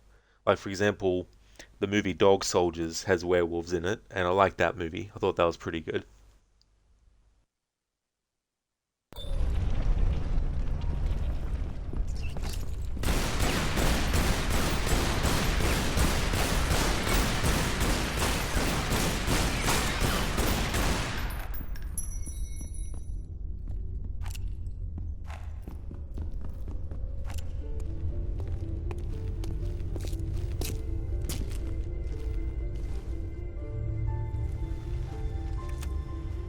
Hello, Lara. Here in this room is everything we recovered from Bogavati, Thailand. Be especially careful with the thralls. They managed to kill 6 of us before we boxed them up.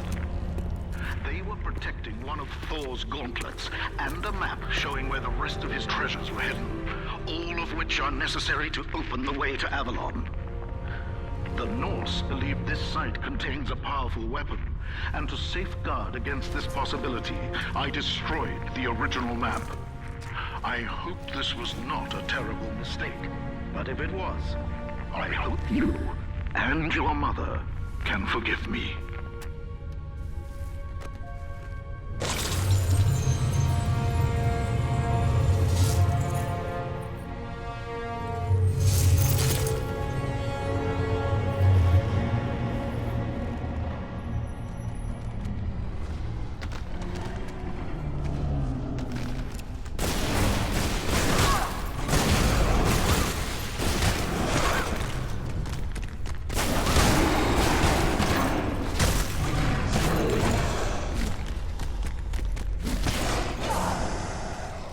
I thought I had some fucking health kits.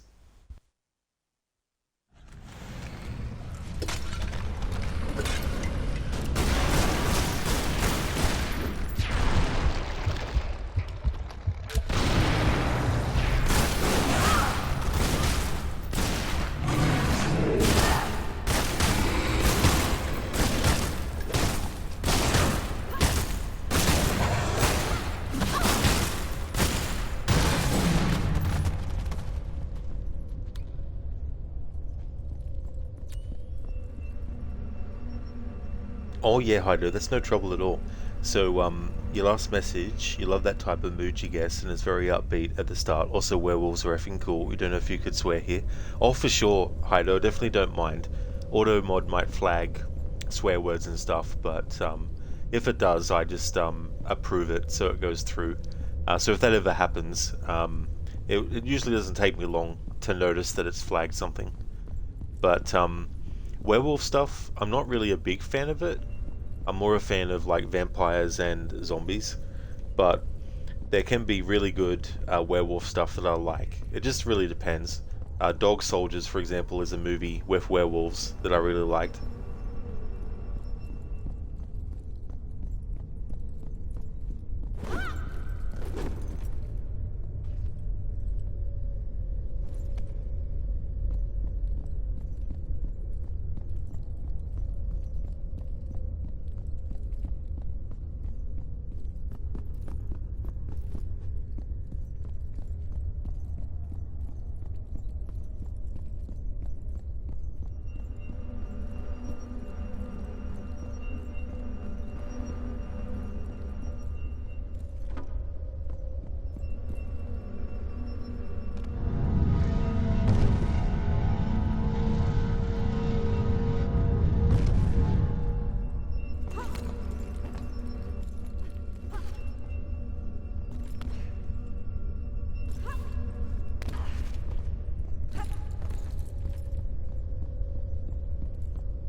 Heido, do you have a favorite movie? I definitely do. It's called Big Trouble in Little China. It's a really, really, well, it's definitely old by now. It came out in 1986, but I really like that one a lot. It's got Kurt Russell in it, and he plays this truck driver named Jack Burton, who's a bit of a smartass, and he really thinks highly of himself, and he's visiting San Francisco to see his friend who lives in Chinatown, and his friend is actually getting married. But what happens is, essentially, this evil sorcerer who wants to actually become flesh again, Lo Pan, is looking for a very specific woman with green eyes, and unfortunately for Jack Burton's friend Wang Chi, his fiancée-to-be actually has green eyes, and so she gets kidnapped, even though she wasn't the first intended kidnap target. But yeah, it starts out as this movie where you think that Jack Burton is the main character who knows it all and big, action hero. But as soon as all the supernatural sorcery starts to happen, it's actually his friend who becomes the hero who has all the skills to defeat things. So Jack Burton kind of becomes like a bit of a sidekick as well. So there's definitely elements of a bit of slapstick, a bit of like silliness as well. There's also some really interesting kind of like mythology that gets put into the movie as well, which it would be quite interesting to see them explore, especially with the character of Egg Shen as well, and Lo Pan. And Egg Shen is kind of like this guy who's just a bus driver who does tours around San Francisco, but he also is a sorcerer as well, and Lopan is an old enemy of his, so he kind of joins forces with Jack Burton and his friend Wang Chi as well. But yeah, it's really, really off the wall movie. It's a combination of action, but also comedy, but also martial arts, but also supernatural stuff. That didn't last long. Oh well.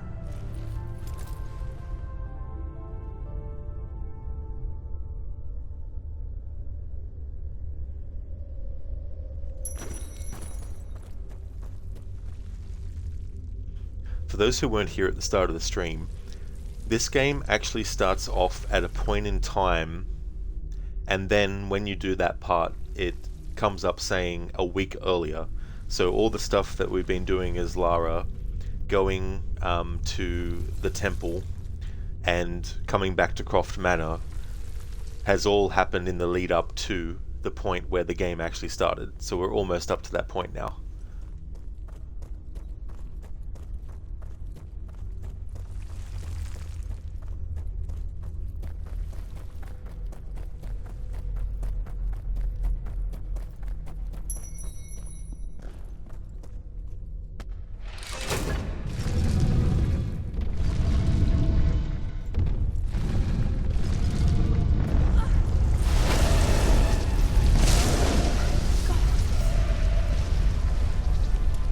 This is where the game started.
Silly movies are good. A couple you like is Anger Management with Adam Sandler and Cocaine Bear. Definitely saw Anger Management. That was definitely quite funny as well. Some of the scenarios that he gets put in by Jack Nicholson's character as well. Haven't seen Cocaine Bear though.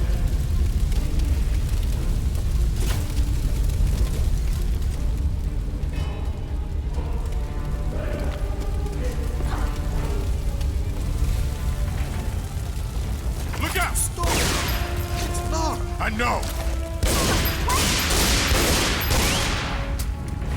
Drop it, Zip, or I'll drop you. What? So you can shoot me again? It wasn't Lara. Why would she set fire to her own home?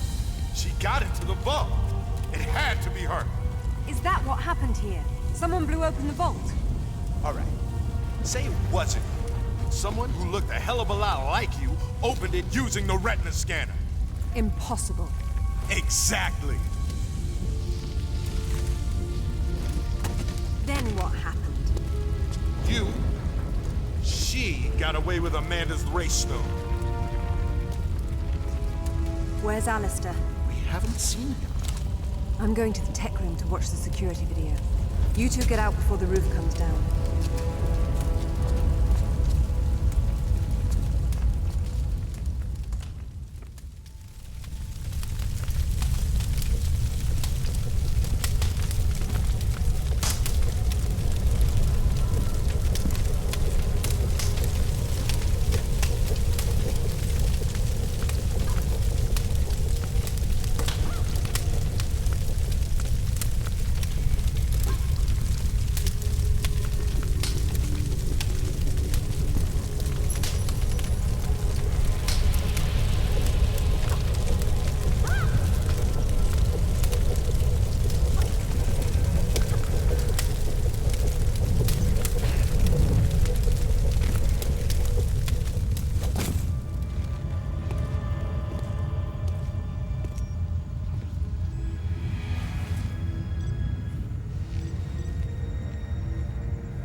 Just lie still. I'll see you. Alistair, hold on! See you in Avalon. Damn it!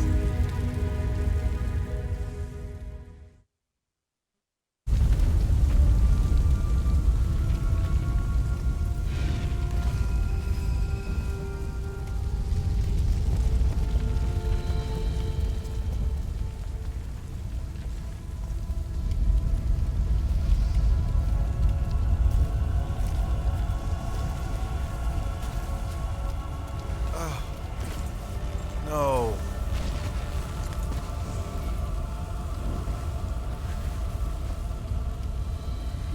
What the hell was that thing? I've only seen something like it once before. A doppelganger that Natla sent after me years ago. But that one didn't have a mind of its own. But how could Natla have sent it if she's Amanda's prisoner? They're a team of sorts now. Amanda and Natla, her pet Atlantean god. What are we going to do? After I deal with the authorities, I'm going to southern Mexico to retrieve Thor's belt. What? Alistair's dead, and it's just business as usual? I need Thor's belt to get his hammer, and I need the hammer to kill a god.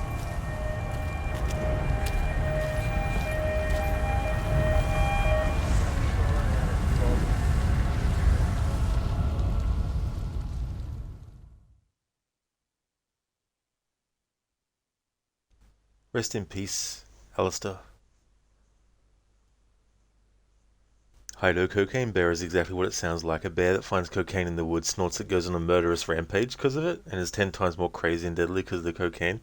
Jeez.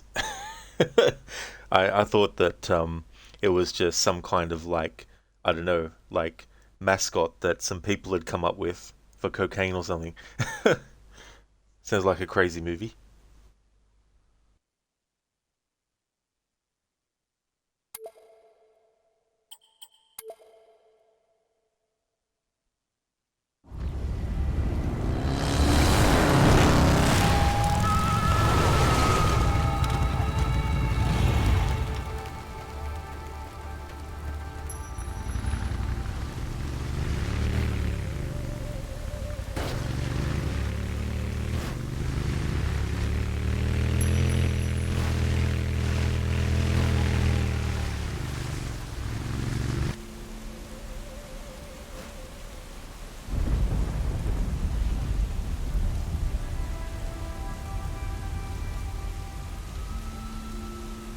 Bandaren by Grab Thor's hammer. I shall avenge you.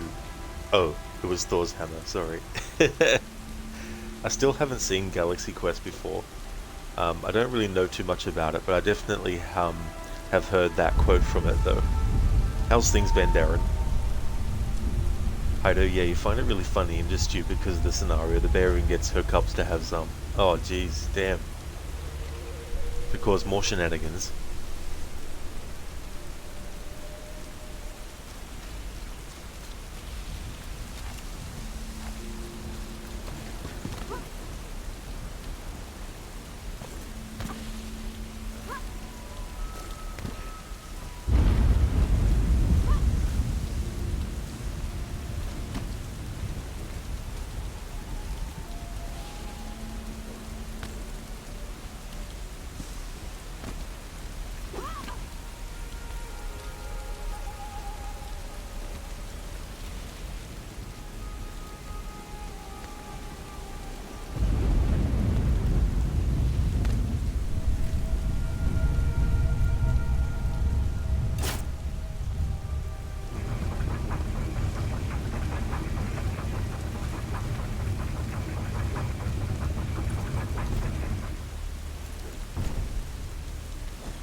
Bandaren, oh yeah, you need to watch Galaxy Quest.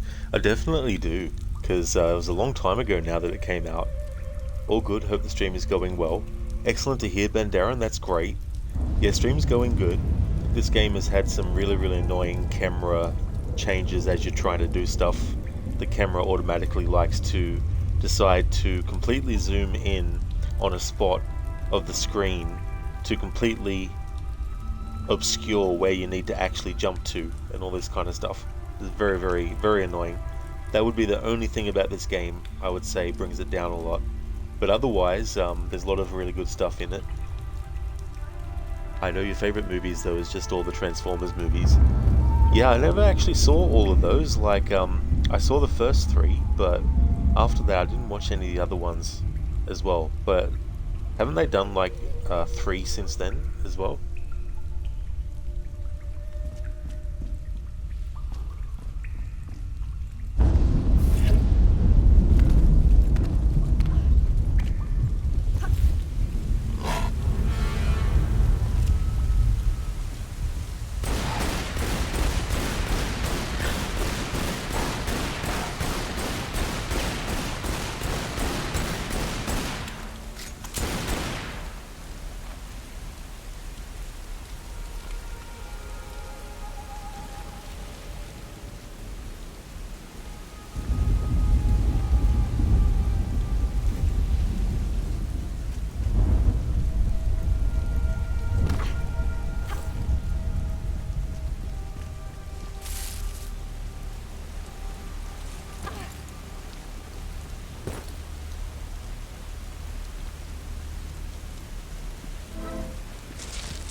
I know, yeah, they have. You know, people don't like them, but a lot of people have come around to them. And then there's you who love them since you first saw them. That's fair too. That can happen as well with like long-running series, and it's understandable too, because the longer something goes on, the more chances there are for things to go wrong or be done in a way that isn't as good. Ben Darren, someone might say the Transformers movies has had a transformative impact on you. I know you like that pun, well, definitely had an impact.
Hey there, RV.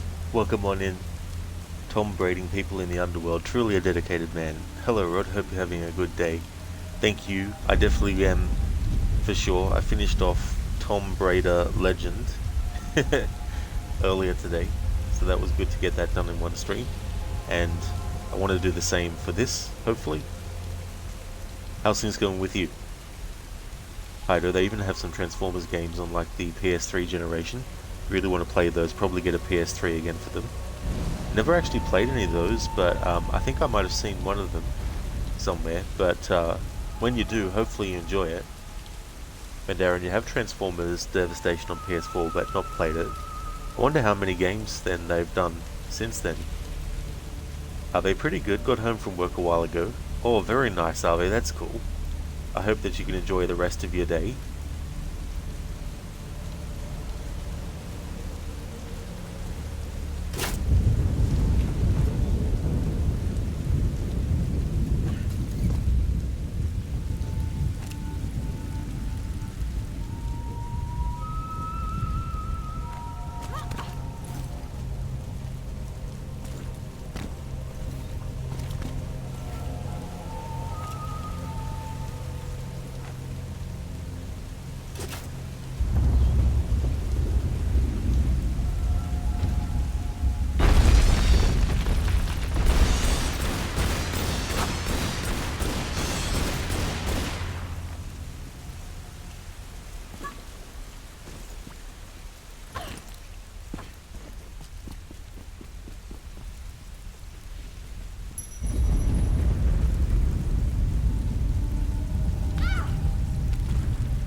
Tom the Braider has taken an ancient skull of an ancient customer of an ancestor of Tom the Braider.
What the fuck game? Talk about completely disorientation. Being disorientated. I mean,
I was hoping for some health.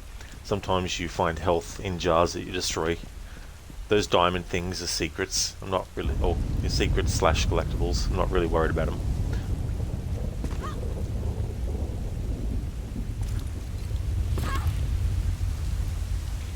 I know there's some good movie games out there. A lot of fly on the radar because they got a bad rep from bad movie games. Mad Max is one that comes to mind. That game is good.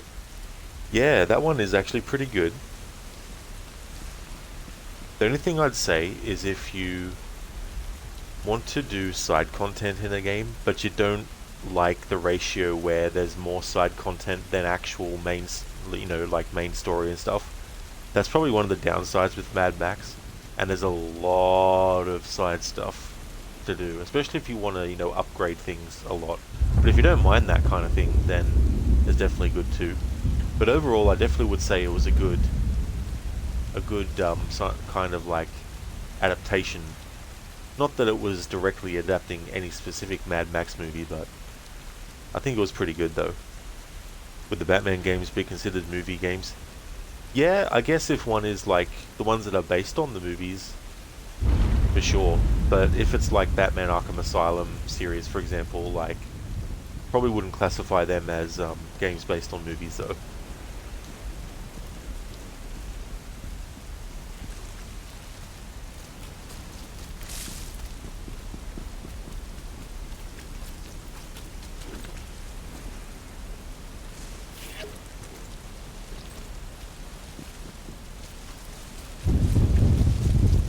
That's true, are they? For sure. The Arkham games are definitely more like comic book games.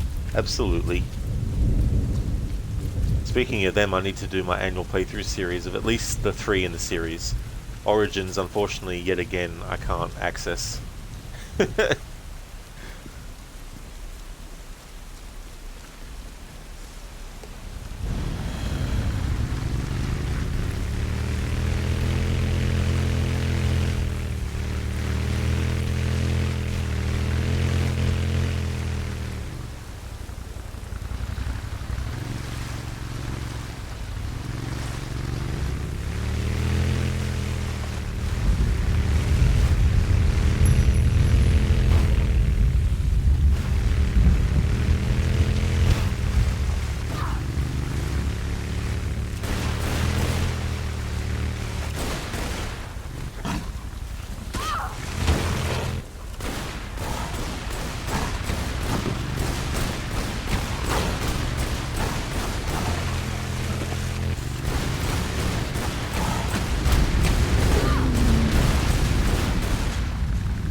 I wish the game would stop making the character automatically vault over the fucking thing. We want to get on it. There we go.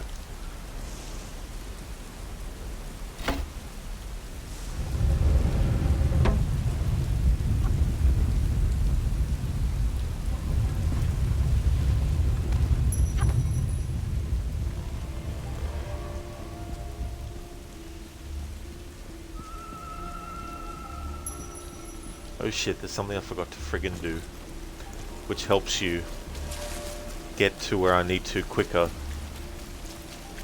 I forgot to put the motorbike in the spot where you come out from once this part's done.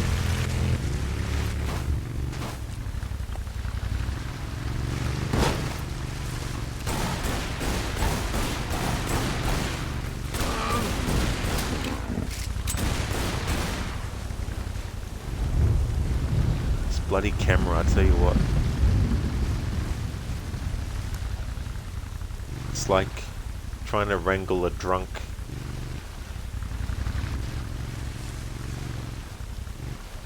There we go. Alright.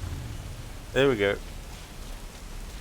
So if I put the motorbike here, then when we're done with the puzzle here, I can quickly run out from that opening and then get to the bike.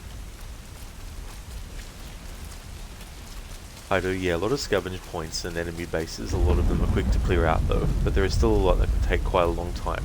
I wanted to do 100% the checklist on them, and sometimes it was hard to find everything and loot it or blow it up because some bases are huge and multi-leveled. That's a good point too as well. Oh yeah.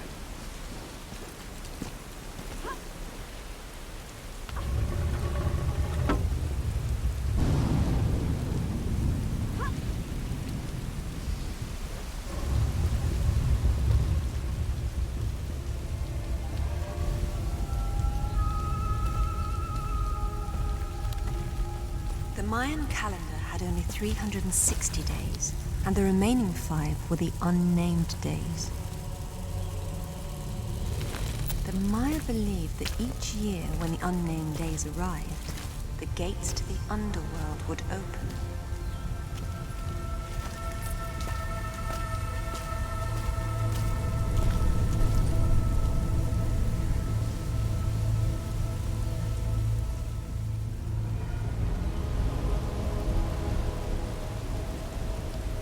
Xibalba.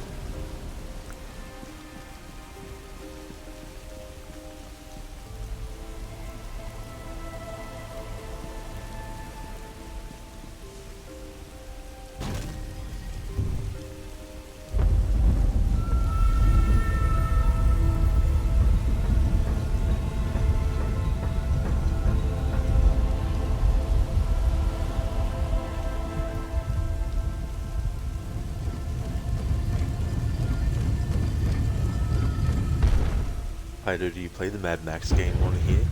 Not for a very long time actually. Just trying to think when it was. I think it might have been 2020 or 2021. And it was the first playthrough too. But I wouldn't mind getting another playthrough of it in the future though. But I probably wouldn't try to do what I did the first time, which was 100%. There was there's 2 challenges in the game internally that you need to do as part of getting 100% completion. However, those particular 2 challenges are related to the server, which they cut ties with. So you can no longer get those 2 challenges completed. So I definitely wouldn't try for 100% again, that's for sure.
I know, yeah, you didn't realize that they did that until you were ready to get the platinum by doing those last two challenges. It was kind of sad.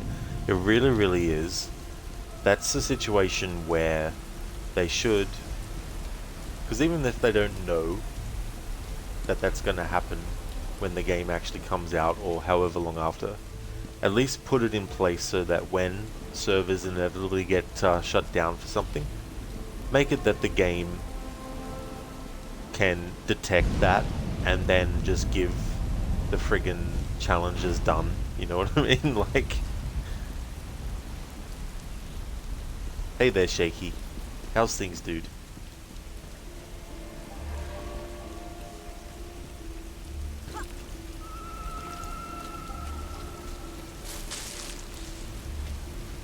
Oh, I forgot. I usually leave this as the second one to do, not the first one. Oh well.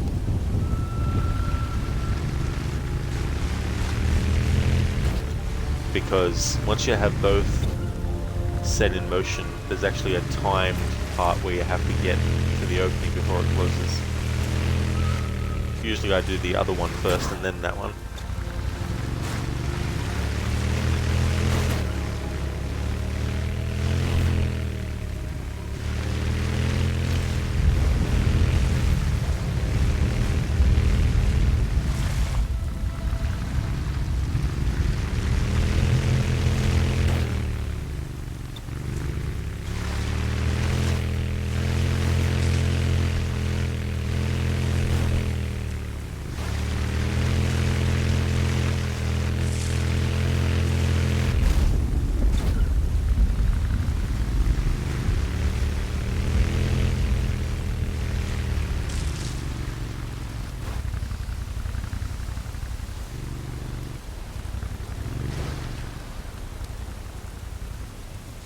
I don't even know why a single player game had 2 online challenges. Yeah. That's another good point too. It's like, why even bother? Thank you, Abe, for leaving the lurk. Really appreciate it.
Mayan hieroglyphs.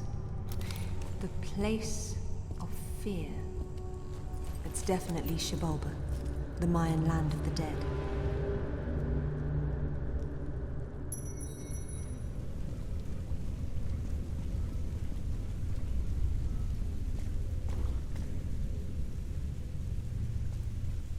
what you need here is another statue head, the same as that one, to put it onto this one. And there was a playthrough one time where I completely missed where it was, because while the game does actually give you a view of it with the game's camera, at that exact moment in time I was looking at chat to see if anyone had said anything at the very moment that the camera switched. And of course, after I looked back at the game screen, I just continued on playing. And then I did what I needed to do, and then I got back to this point, and I was like, right, okay, and oh fuck. So I'd forgotten the statue head. So I had to backtrack to go get it.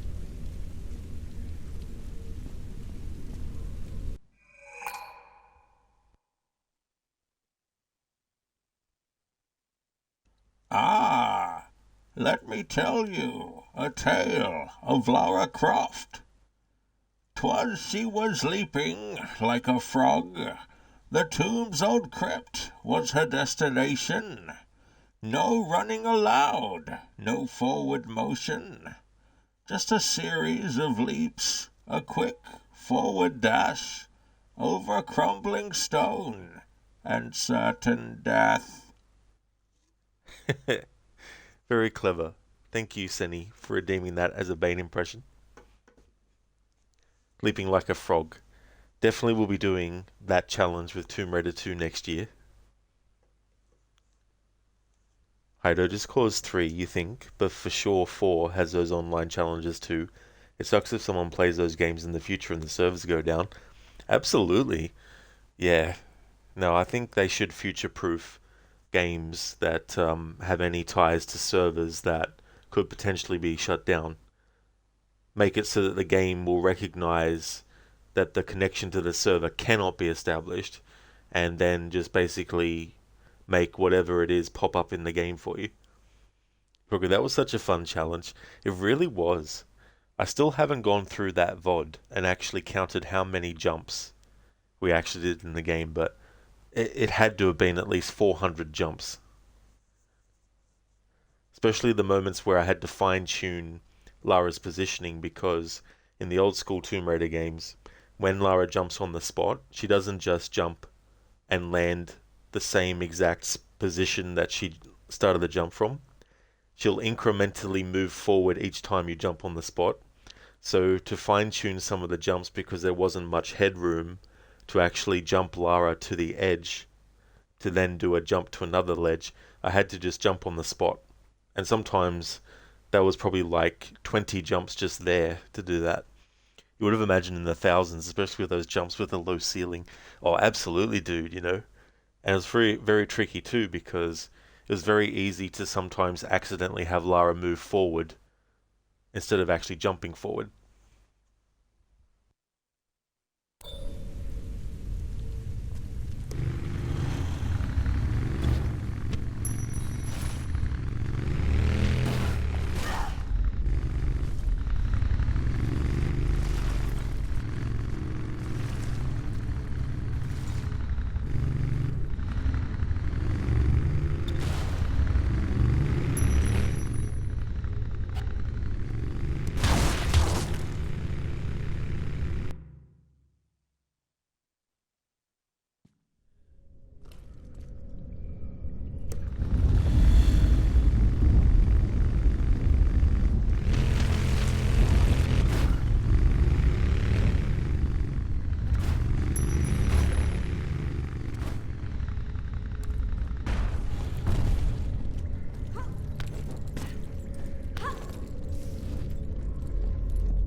The Lords of Shibolba were said to kill visitors for sport by sending them into devious trap rooms.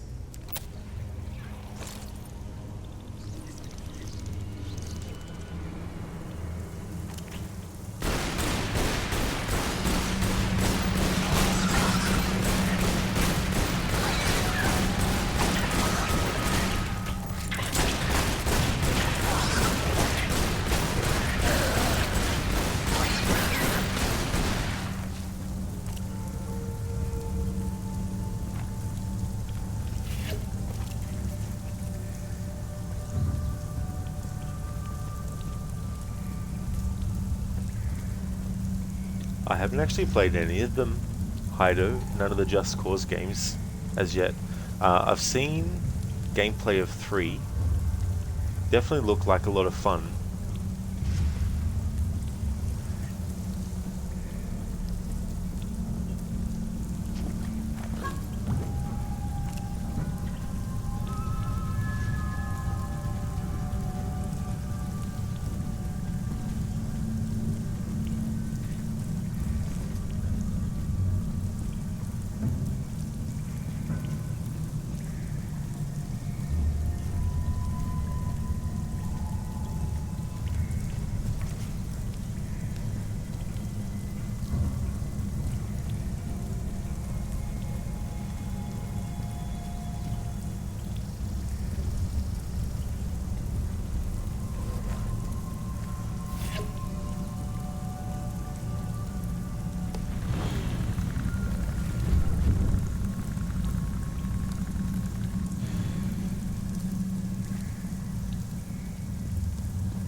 Oh really, Hido? Pretty much the Michael Bay video games.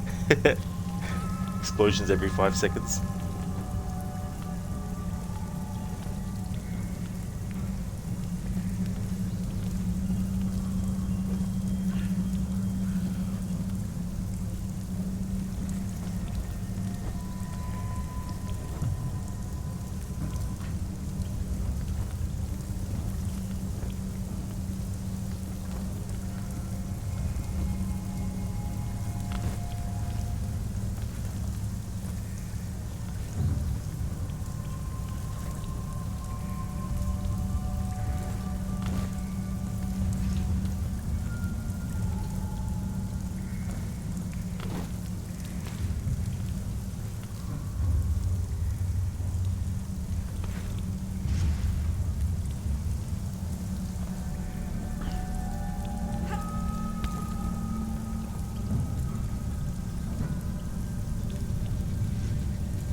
Kaido, they're great games to just mess around and not take seriously. The fourth game has some really fun elements that you can do with explosives, tethers, and rocket booster.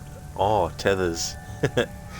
In the Ghostbusters 2009 game, you get this kind of like slime that you can use as a tether as well.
I do. You're going to give an example.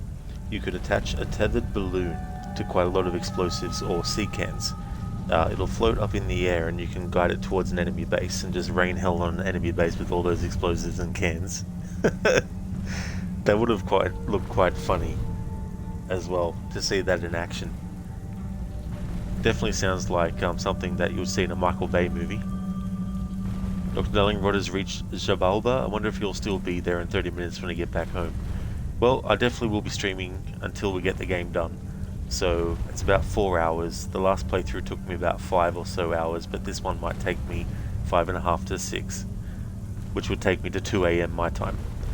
But I definitely want to get this done, though.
Is the head of the statue that I was talking about earlier, that if you don't see the camera do this, you might overlook it. And it's pretty camouflaged a little bit too, as well. There we go.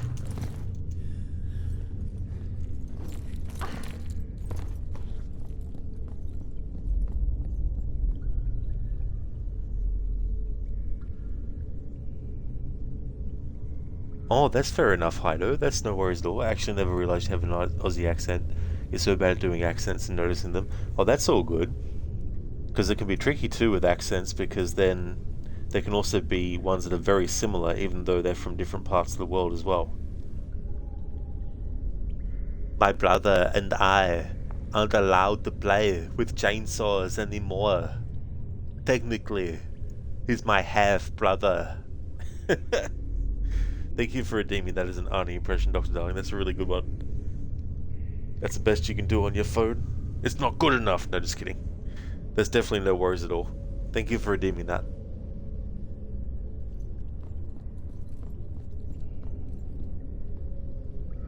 Rod's Aussie accent is fake. In reality, he is a famous Austrian actor. I mean, Rod's Aussie accent is fake. In reality, he is a famous Austrian actor. If only.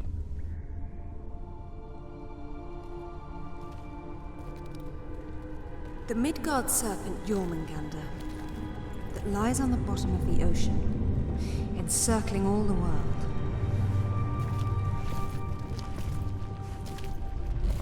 of Ragnarok.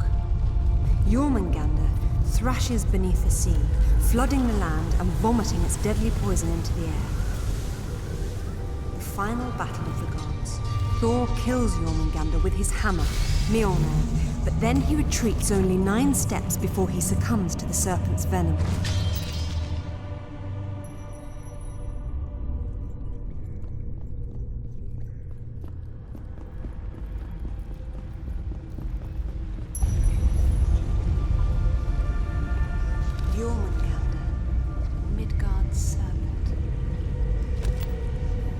Ancient sites inspired underworld myths in later cultures. Perhaps because they were all protected by the Walking Dead.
That's definitely fair enough, Hido.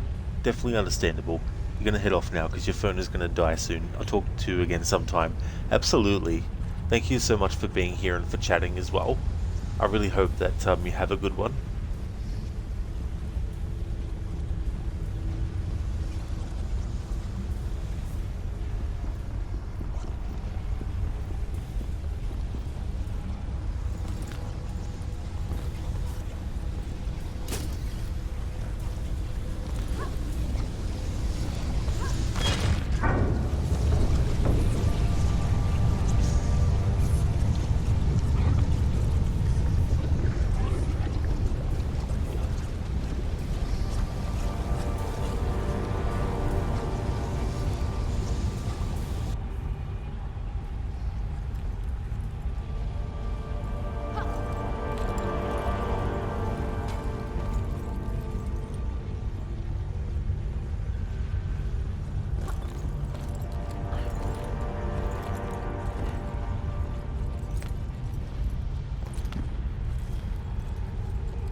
Thank you, Heido. I definitely will. Have a good rest of the stream. Thank you.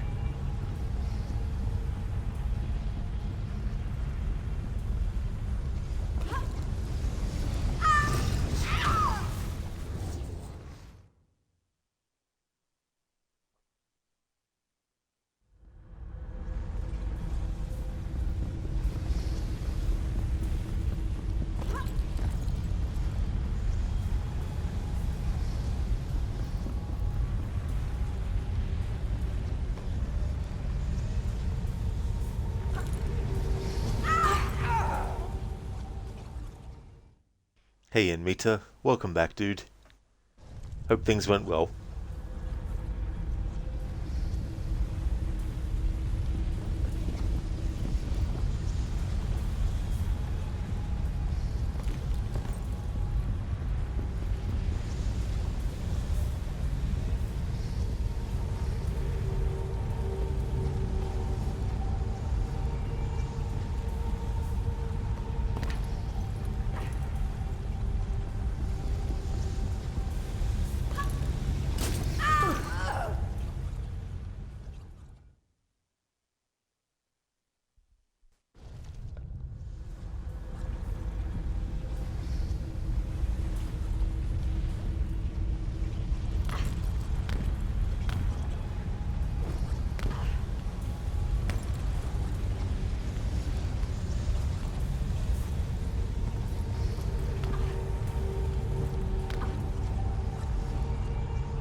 Anmita, all good. Played some Mass Effect 2. You helped Zaid, who turned out to be an asshole. You didn't kill him, though.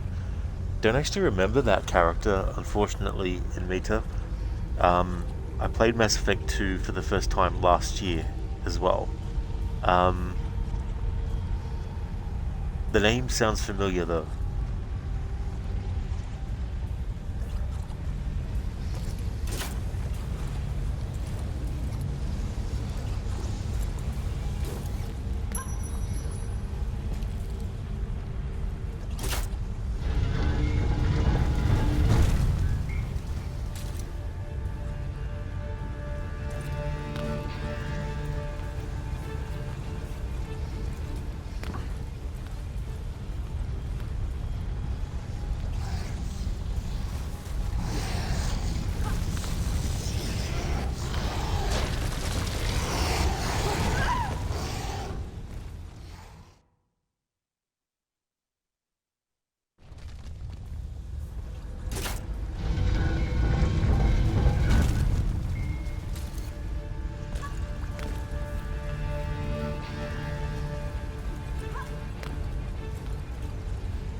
the dead.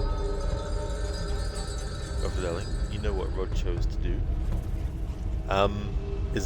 Was that like a DLC character, Dr. Darling?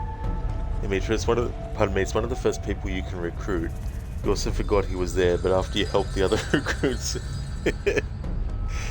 Yeah, that can definitely happen in games. Your attention and focus just goes elsewhere, and then after a while, you're like, hang on, I completely forgot about this character, or it could be, you know, a mechanic or something.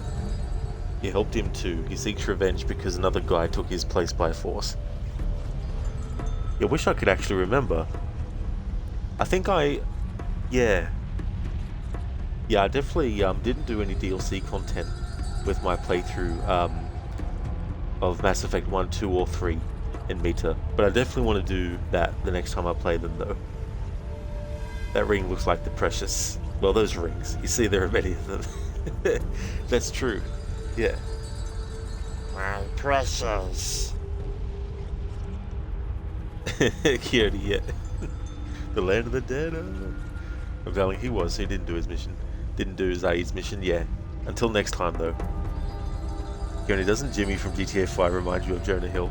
A little bit. A little bit. But, yeah.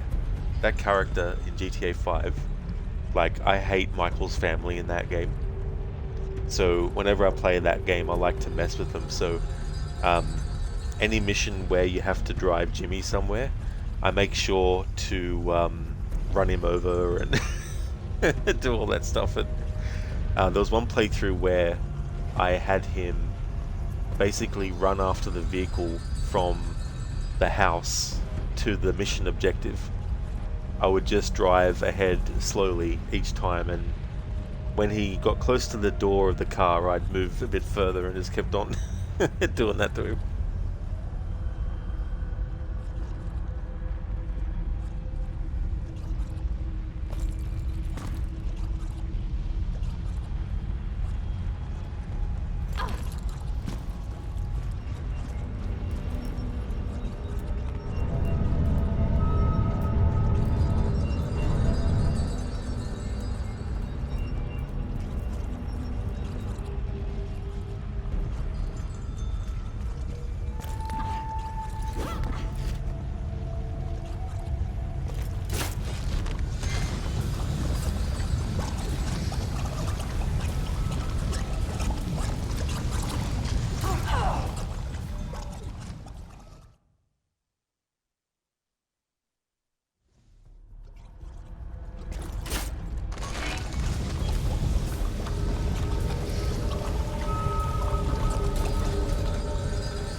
Keone, to be honest, Michael deserved to die. While I don't agree, I could definitely understand and see reasoning for that. That's something that I feel, irrespective of which ending. They put things for Trevor and Michael that potentially certain players might either like or dislike that could sway them to decide as Franklin what kind of, you know, ending they want to get as well. For me, because I really liked each character so much and I really liked their dynamic as a trio, my instinct was to just basically go for ending C. And it took me a few playthroughs before I decided to actually play the other endings, because I hadn't even seen them. So I was like, okay, let's test these things. And it was interesting to see and play those different endings, but at the same time, it was like, no, I definitely prefer ending C as well.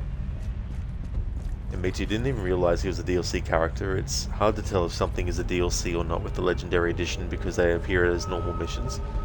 Yeah, that was the thing.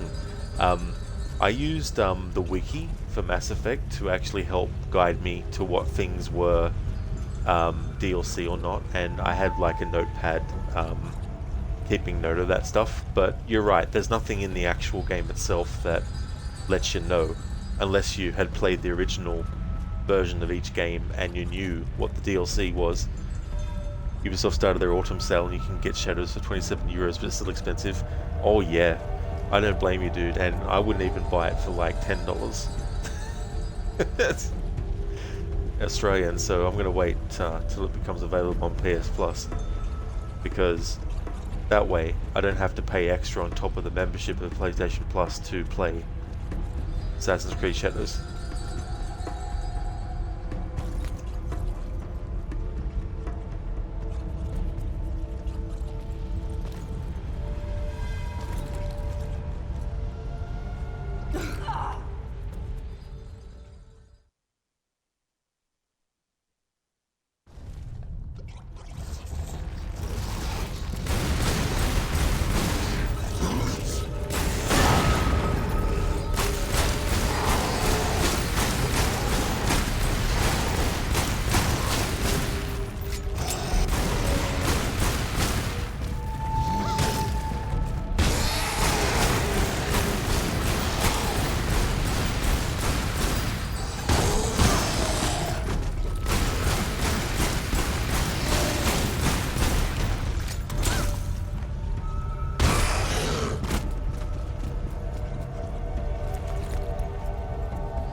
Mita, that's good. You're just doing every mission basically, so when you tell someone, hey, I did this mission, they're like, the DLC? You're like, the what?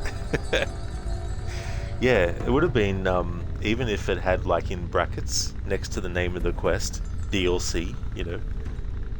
You too, you wouldn't pay a lot for Shadows. Yeah, it's one of those things where it's like, I may as well, like, I'm not passionate about that game. I've already seen the ending of the story, and while I have nothing really that I could say is absolutely terrible about the story generally, in terms of like the assassins and their creed and the lore of the series, I'm just like, no, I don't like what you've done. So for me, the gameplay of the stealth looks really fun as well, and when I do play it, I'm going to make the most out of it. I'm going to play as both Naoe and Yasuke. I might do a stealth challenge for Naoe's side of things, you know, and dialogue choices wise, I'm not going to really care. I'm going to go for the dumbest, silliest, whatever choice, you know, things like that. So that's really the only reason why I'm playing it at all. So for me, I'm not going to want to pay, you know, full price, or even like, you know, $50 or even $40 or $30 or $20 or $10 for that, you know. If I'm going to buy a game, I want to buy it because I really like it and I want to pay money for it and own it, you know.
Yeah, true. Gameplay wise it looks fun to play, but the story also for you, it's lame. Yeah, and I feel like too, even though they're going to be doing heaps of content for it, they originally said they were going to do 3 years worth of post-release content. I'm like, that's too much. Like, you may as well put your resources into actually creating another game from the ground up.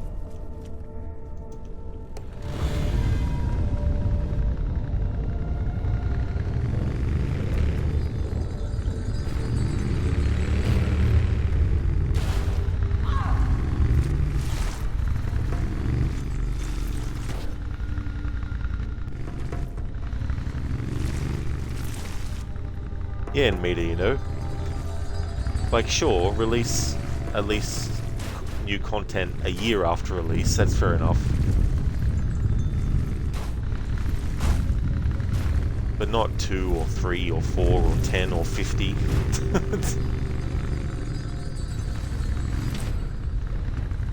What do you think, Ubisoft? Do you think we're all immortal or something? We live for thousands of years.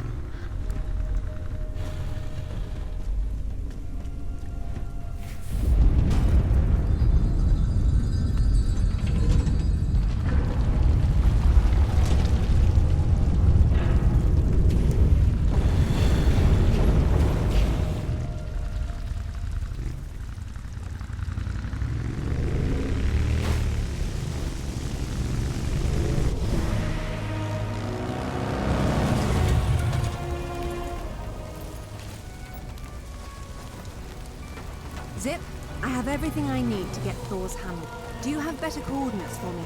Yeah, I enhanced your dad's photos of the map. I'm uploading to your PDA now. And your other project? Haven't tracked them down yet. I'm still working on it. Very good. I'll call when I get to Jammayan Island.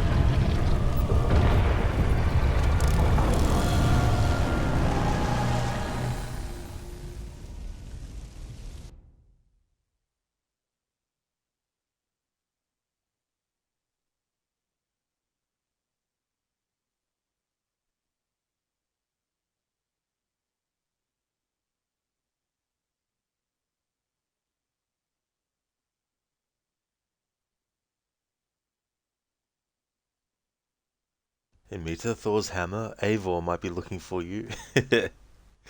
Eivor's like, where the hell did Thor's hammer go?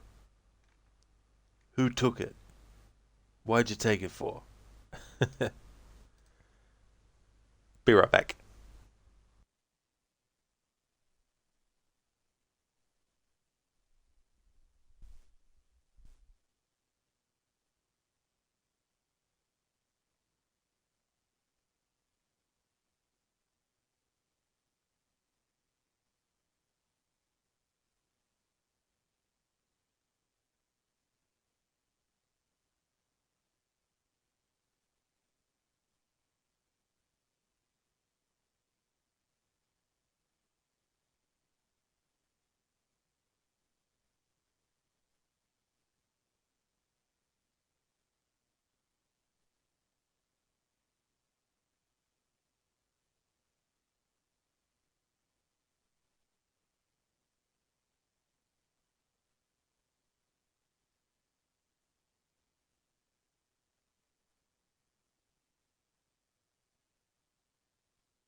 Alright, I'm back. For the final levels, I'm going to have Lara wear the classic outfit.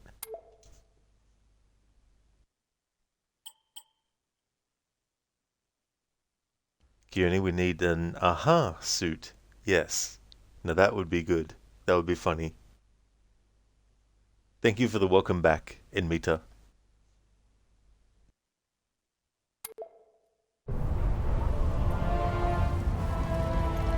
Hey, you know that big expensive ship of Amanda's?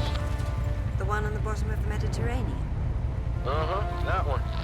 She has a sister, the Tisiphone, anchored off the coast of Thailand. Looks like they're picking through your leftovers. Excellent work, Sid. Thank you. You've earned some rest. I'll take it from here. Be careful. When you see Amanda, give her my regards.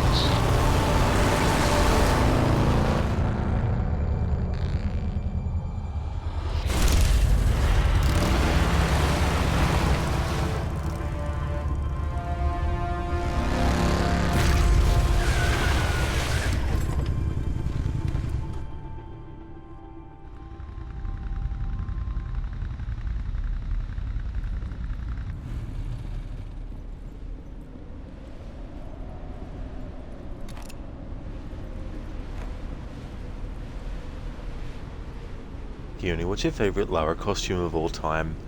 It might sound a bit generic, but I'd have to say the classic outfit, which is this one, pretty much. There's definitely been other outfits in the series that I've liked as well, but yeah, this is probably my favourite one, the classic one. Mita, you made a Bayek emote, you had something else in mind, but it didn't come out like you wanted, so you left it like this. Oh, that's totally fair, dude, for sure. That can be frustrating, though, too, when you envision something, and you'd like to get it to be as close as possible, but then you might not be able to, as well. But that is still a really cool emote. I like the pyramids in the background there as well.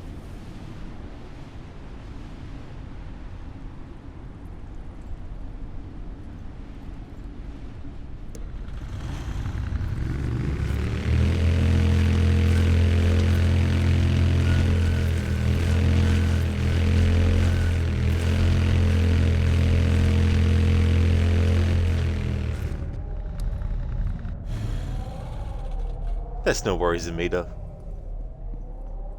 Bayek of Siwa.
Hall of the Slain. Valhalla, Odin's Hall, where the warriors who died in battle came to feast and prepare to fight in the final battle of Ragnarok. That makes this Valgrind the Gate of the Dead. Old is that gate, and how to unbolt it, few now know. Where are the Valkyries when you need them?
That's annoying how it takes off any health that you had in the previous level that you were saving, you lose.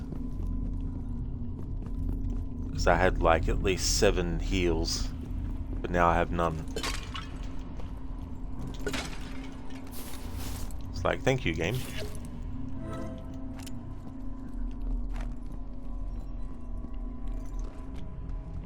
In Mita, looking at the bike, it looks like a mod. Lara wants to be carried by the Valkyries to Valhalla. Maybe get a lift, you know. It might be like the Eagles in Lord of the Rings. I think it was with this game, there was some partnership with some motorbike company, and there was a competition for a fan to win a motorbike from that company, I think. But I can't remember now what the details were.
This reminds you of Rise of the Tomb Raider with that tall tower you have to climb where there is also lava. Oh yeah, you definitely know that one. Like, that can be friggin' tricky. Keone Lara joining the Templars would be interesting. Oh, I don't think she'd join the Templars. Mita, alright, you got to go now. Thanks for another great stream, Rod. Catch you next time. No worries at all, Mita. I really hope that you have a great start to your stream. I definitely appreciate you being here. Thank you very much. Would like to highly recommend people check out Mita's channel if you haven't before. He's doing a playthrough of Assassin's Creed Origins. He's also been doing games like Cyberpunk 2077 for his first time ever. He's a really cool streamer. You'll have a fun time, so definitely recommend. He's also got some interesting channel point redeems as well on the channel. A lot of audio sound bites and stuff like that too, so you can have fun with those as well.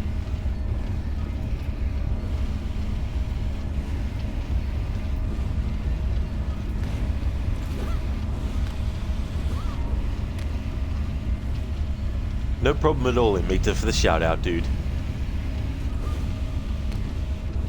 Come on, Lara, you can grab that. Or not, I guess. No.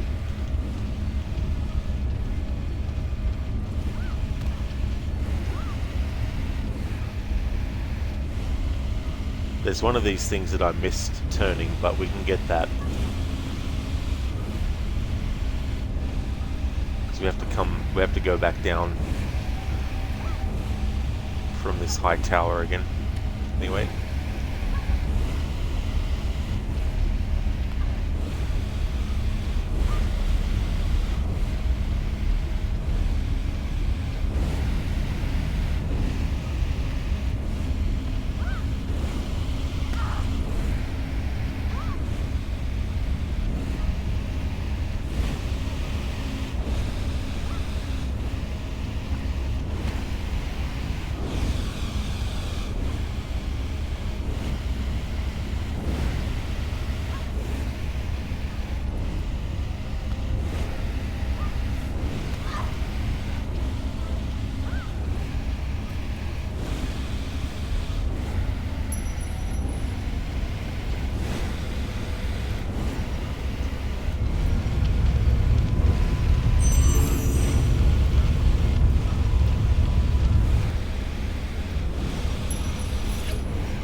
Valhalla.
Thanks everyone for watching. I really appreciate it. I'm going to end the stream now. Catch you next time. Just kidding. Hey there, Dr. Darling. Yep, still going.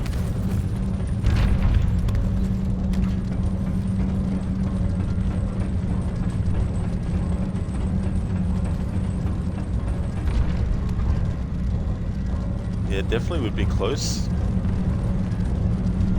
I think it was 4 hours to do Tomb Raider Legends.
free Lara, rest in peace.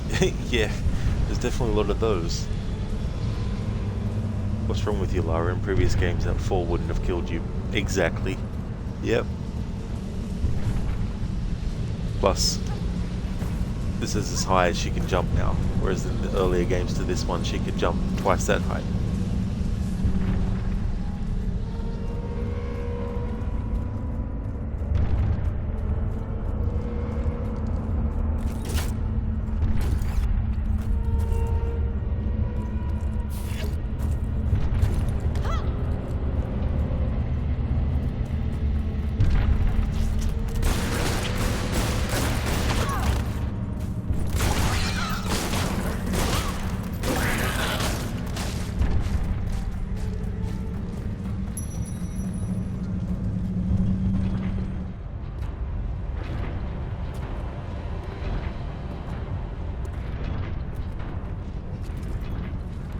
Perhaps these Yeti creatures inspired the Viking stories of frost giants.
Greatest of my sons, and the greatest weapon on earth, are at last reunited. Upon my return, through rituals old and the power of Mjolnir, together we will open the seals of Helheim and fulfill our destinies.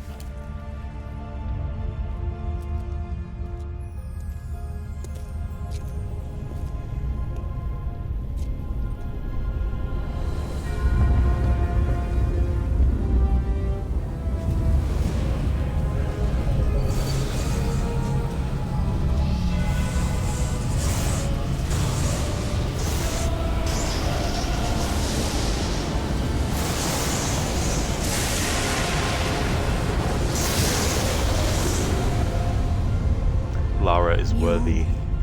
Slayer of giants and the Midgard serpent. More importantly, the key to Helheim, wherever that is. Time to pay Nala a visit.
Thanks for clipping that moment.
Avalon, Helheim, I don't care what it's called.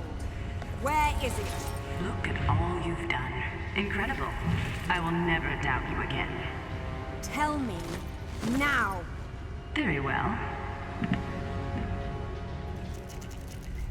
But before you put him to death, tell me, are you prepared to wait for Odin to appear and perform the ritual to open Helheim? And you know this ritual, of course. I'm sure you've realized that I want to get to Avalon just as much as you do. But neither of us can go alone. You need my ritual, and I need your hammer. When you step out of line, you'll get it. Stop! You destroyed my home. You killed Alistair! I got what I wanted. Isn't that all we care about?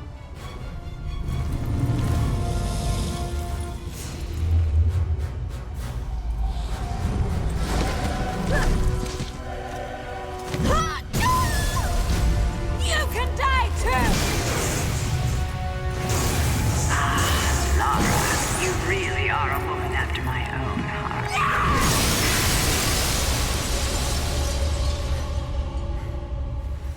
Get out of my sight. Meet you there.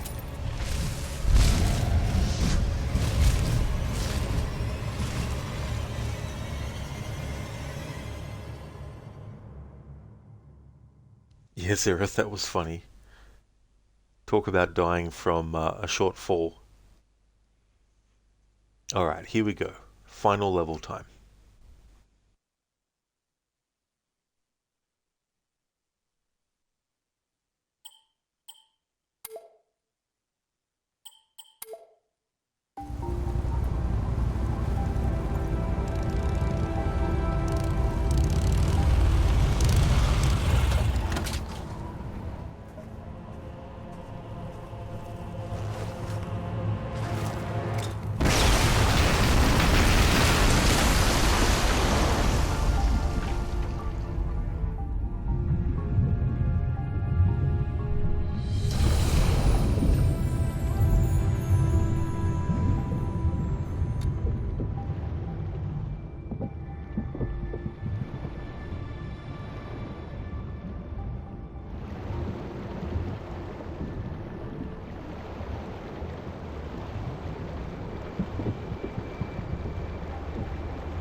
Why do viewers trust Dr. Darling 87 with their channel points? Because they always get a clean bill of entertainment. Thank you for redeeming that, Seraph.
Why do viewers trust Mancomb Seepgood Zareth play with their channel points? Because they always get a clean bill of entertainment. Thank you for redeeming that.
not going to close it.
It'd be funny if it puts me right at the start of the level again.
Dr. Darling, rest in peace, Xbox. Yeah.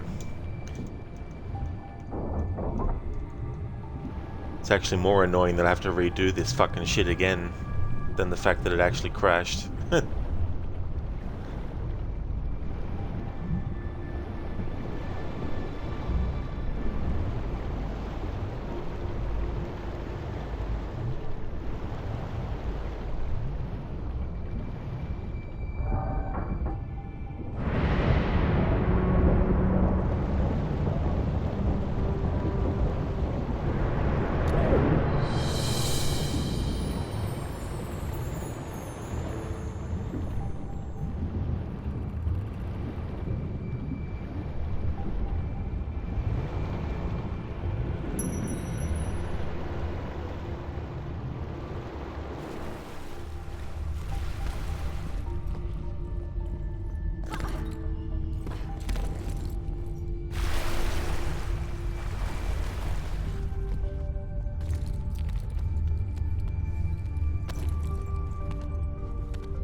Dr. Darling, you're still planning to finish this in this stream. You'll be at home until noon tomorrow, so you'll be able to watch a couple of hours unless you start very late. Oh yeah, I'll be I'm gonna keep on going. It's almost 2 a.m. but I'm almost finished the game as well. So I'm just gonna keep on going till I finish it.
Yggdrasil.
Mother?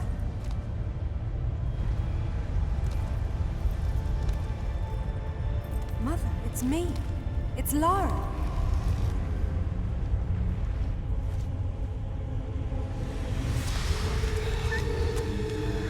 No. No.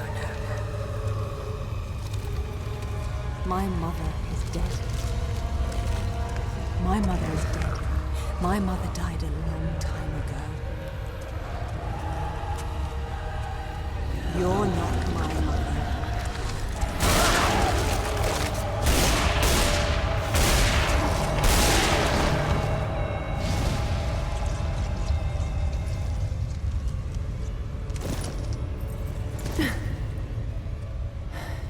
I've lived many times longer than your entire civilization. and I've never seen such delicious irony.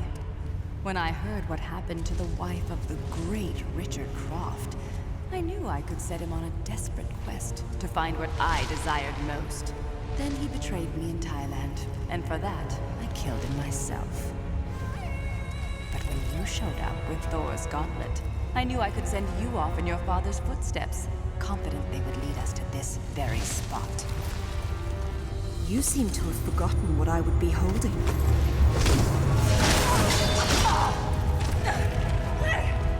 When I made this creature for Amanda, she had no idea that my true purpose was to have the means to destroy you at this very moment.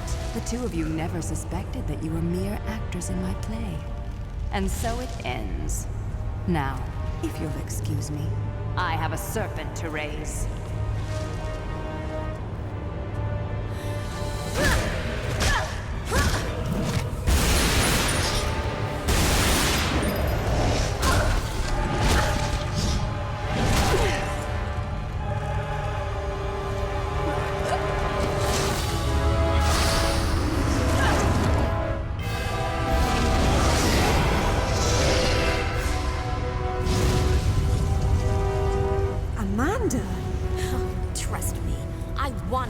Finish you off, but the Midgard serpent will tear the world apart, and only Thor's hammer can stop it.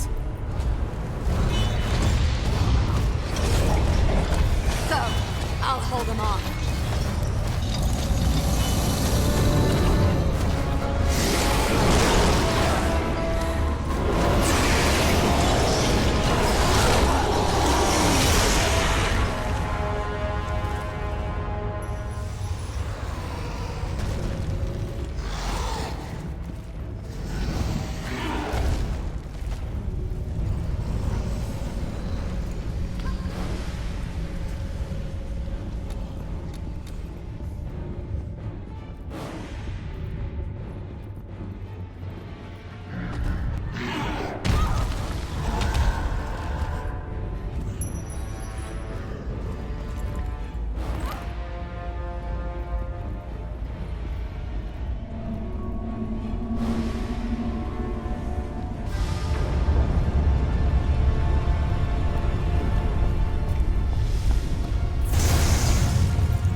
Hey, Mr. Epic.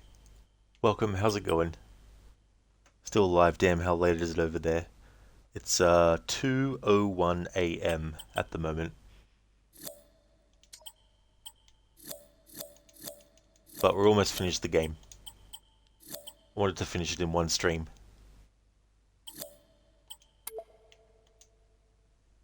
Dr. Darling, Ubisoft made this game to promote the Dawn of Ragnarok DLC. Oh, did they? That's funny. Eidos and Crystal Dynamics made this game.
Mr. Big Tomb Raider with superpowers.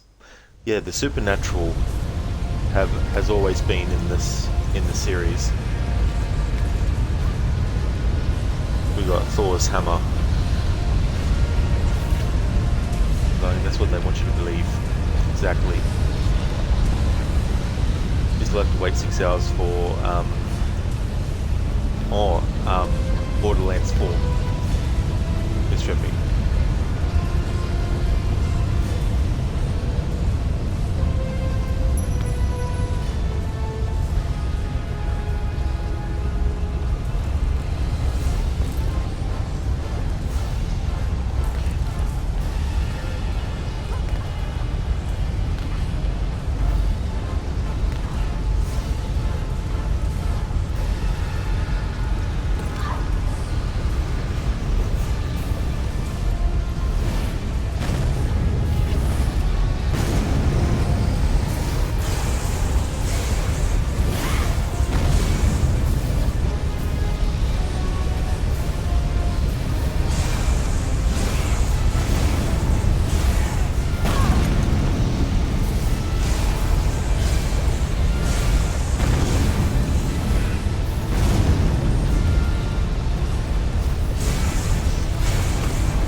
It's your big, yeah, meanwhile, you see so many people in America play it already. Not fair, you hate time zone locks.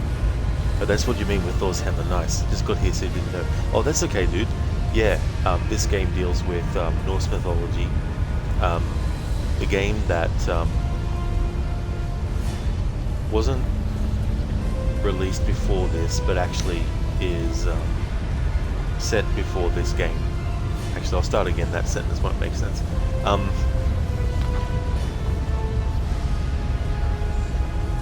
Tomb Raider Legend was about the myth of like King Arthur and all that kind of stuff, and Excalibur. And this follow-up is about Norse mythology. That's the better way to explain it. Because there's 3 games in this trilogy. One of them is a remake of the first Tomb Raider game, but also a prequel to Legend, even though Legend came out first. So I played them in that order. I play Anniversary, then Legend, and then Underworld.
Mr. Vic, the only Tomb Raider you played is that PSP one and that first reboot game. Oh, not sure which one the PSP one might have been.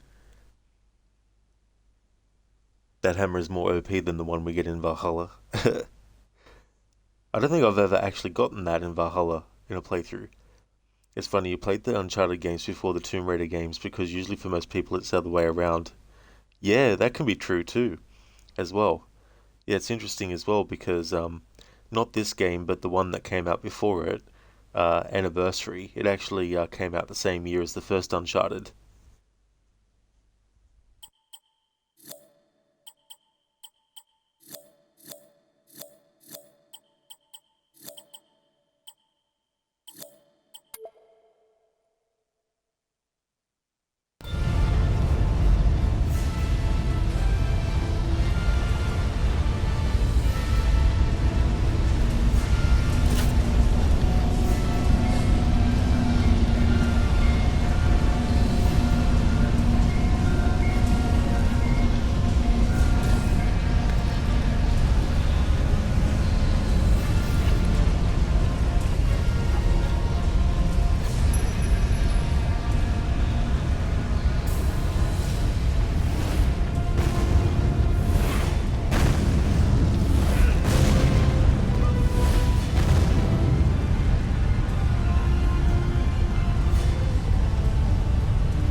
get us out of here.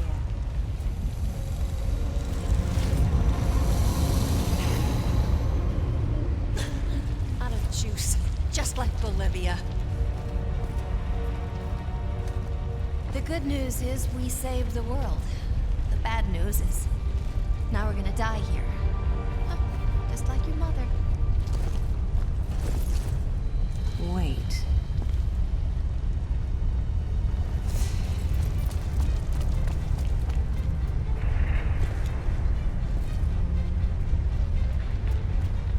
Mother must have tried to use it to escape, but didn't know how.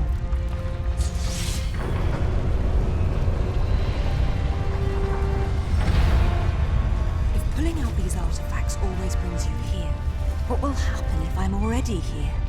Maybe you'll go to hell.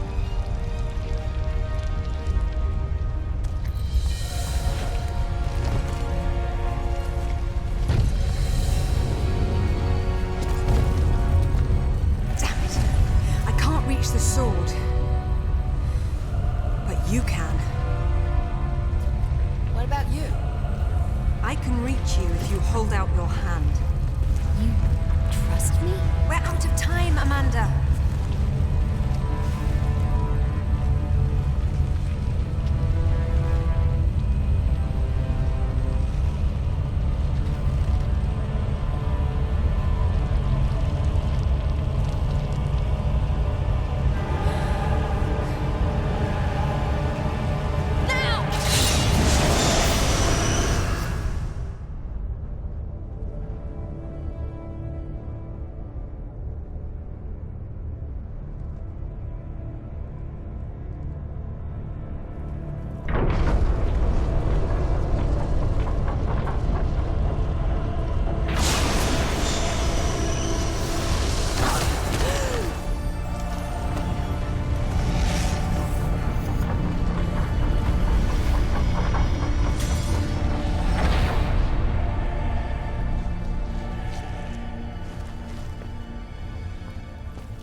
So it's back to this, is it?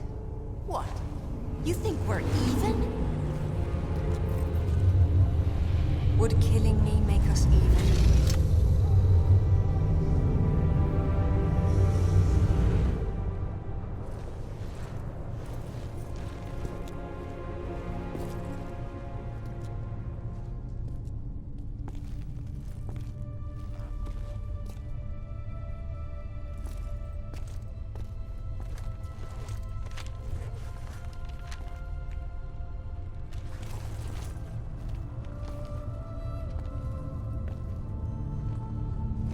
Goodbye, Mother.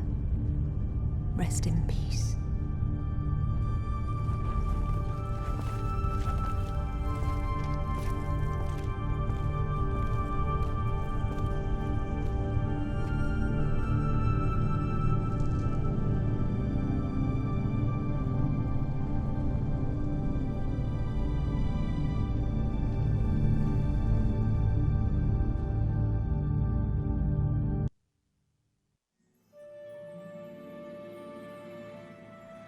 And there we go, that is Tomb Raider Underworld finished. And as far as my annual series goes, that is the 9th game completed.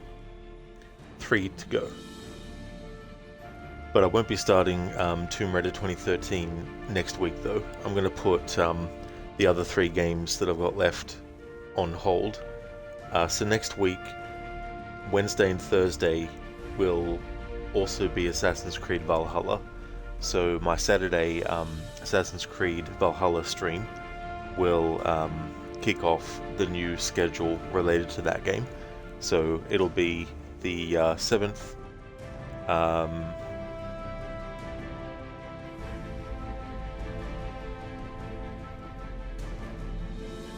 Yeah, so it'll be Saturday, Sunday, Monday, Tuesday, Wednesday, and Thursdays until I get it finished.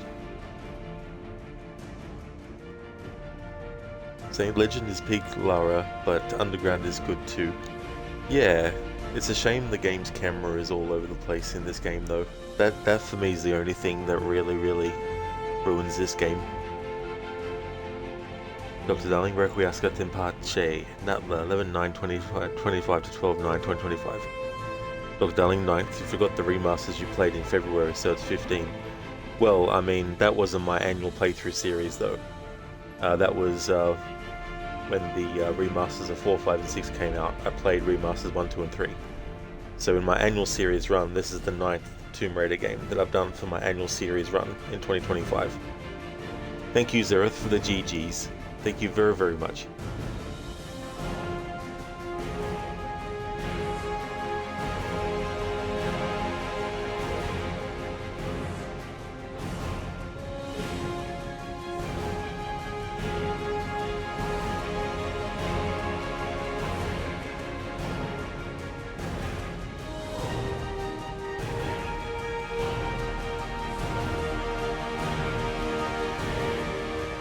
St. Dream, you're about to embark into arguably the weakest Tomb Raider trilogy according to the purists.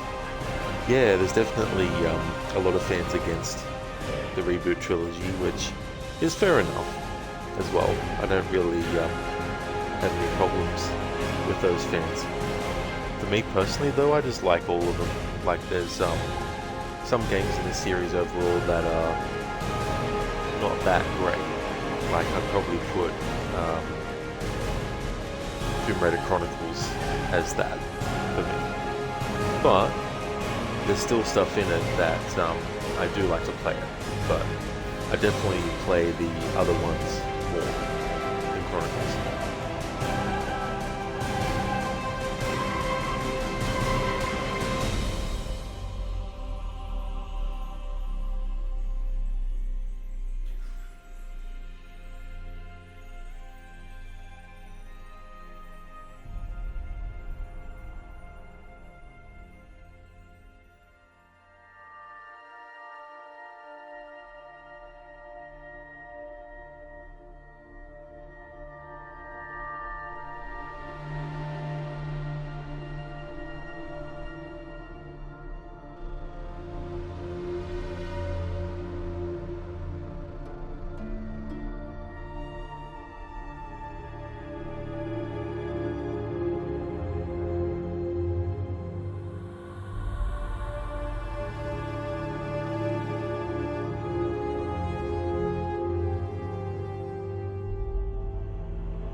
St. Dreamer, what you'll say about the reboot trilogy is that the gameplay is really good. Yeah, I like the combination of combat and also the stealth as well.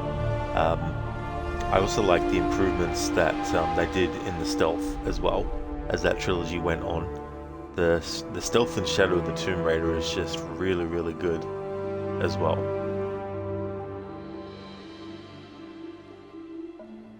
Would like to highly recommend people check out the following streamers. Arve, who is doing Marvel Spider-Man Remastered, Inmita, who is doing Assassin's Creed Origins, I'm in a Bear Suit is playing Resident Evil 1 Remake on original GameCube hardware. He's streaming from that. Crocodiles is doing his first ever playthrough of Banish's Ghost in New Eden. Lightus is a big retro streamer. He's also a big fan of Mortal Kombat. Lucinda is doing a playthrough of Dishonored 2, and when Dying Like the Beast comes out, she'll be doing a playthrough of that. Shaky has been doing Far Cry 6, and Shillerlock has been playing Assassin's Creed Odyssey, doing a 100% playthrough. So definitely recommend checking out those streamers if you haven't before. The next stream that you'll see from me will be Until Dawn, the original. I'm doing a 10th anniversary playthrough, focusing this time around on just the music. So if you see me streaming that, and if there's no sound effects or dialogue, it's not your audio messed up or the game glitching. It's me on purpose with just the music track playing. When there's no music, of course, there's no sound at all. But when there is music, it's only the music and not the dialogue or the sound effects, because I really wanted to pay tribute to that game's music. So that's what I'm doing for my Friday game, and I need to update the schedule as well now that I've finished Tomb Raider Underworld. and then combine Wednesday and Thursday with the Assassin's Creed Valhalla streams as well. Because if I can get the Assassin's Creed Valhalla playthrough done, then I can fit in Splinter Cell Day. Because I'm doing an annual playthrough series of that as well. And then I'll just have to work out when I'll get back to Tomb Raider as well. But it'll definitely be before the end of the year, of course. But in October I'll be doing a lot of horror streams, so I have to try and work a lot of this stuff out. We're going to go and raid out to Enmita, who's playing Assassin's Creed Origins. Here's a general raid message that everyone can feel free to copy and paste. I've also got one that I'll put in chat for subscribers as well.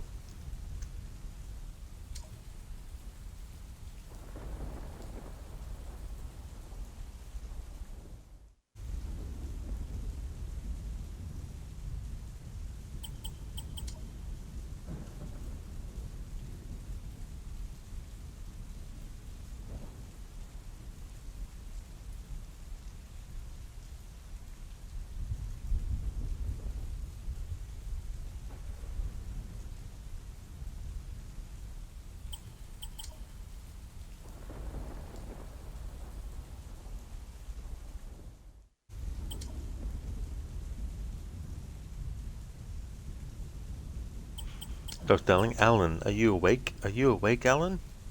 Maybe he is, or maybe he's sleepwalking, or sleep riding as well. That could actually be the case too.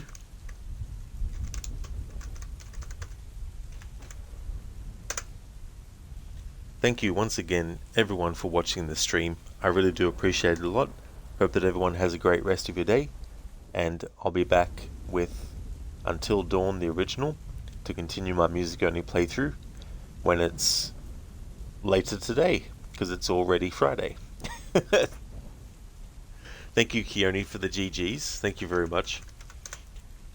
It's just about 2:30 a.m. on Friday morning here in Australia, and so it'll most likely be another 12.5 hours before you see me streaming again. Thanks again, everyone. Until next time. Zereth, until yawn?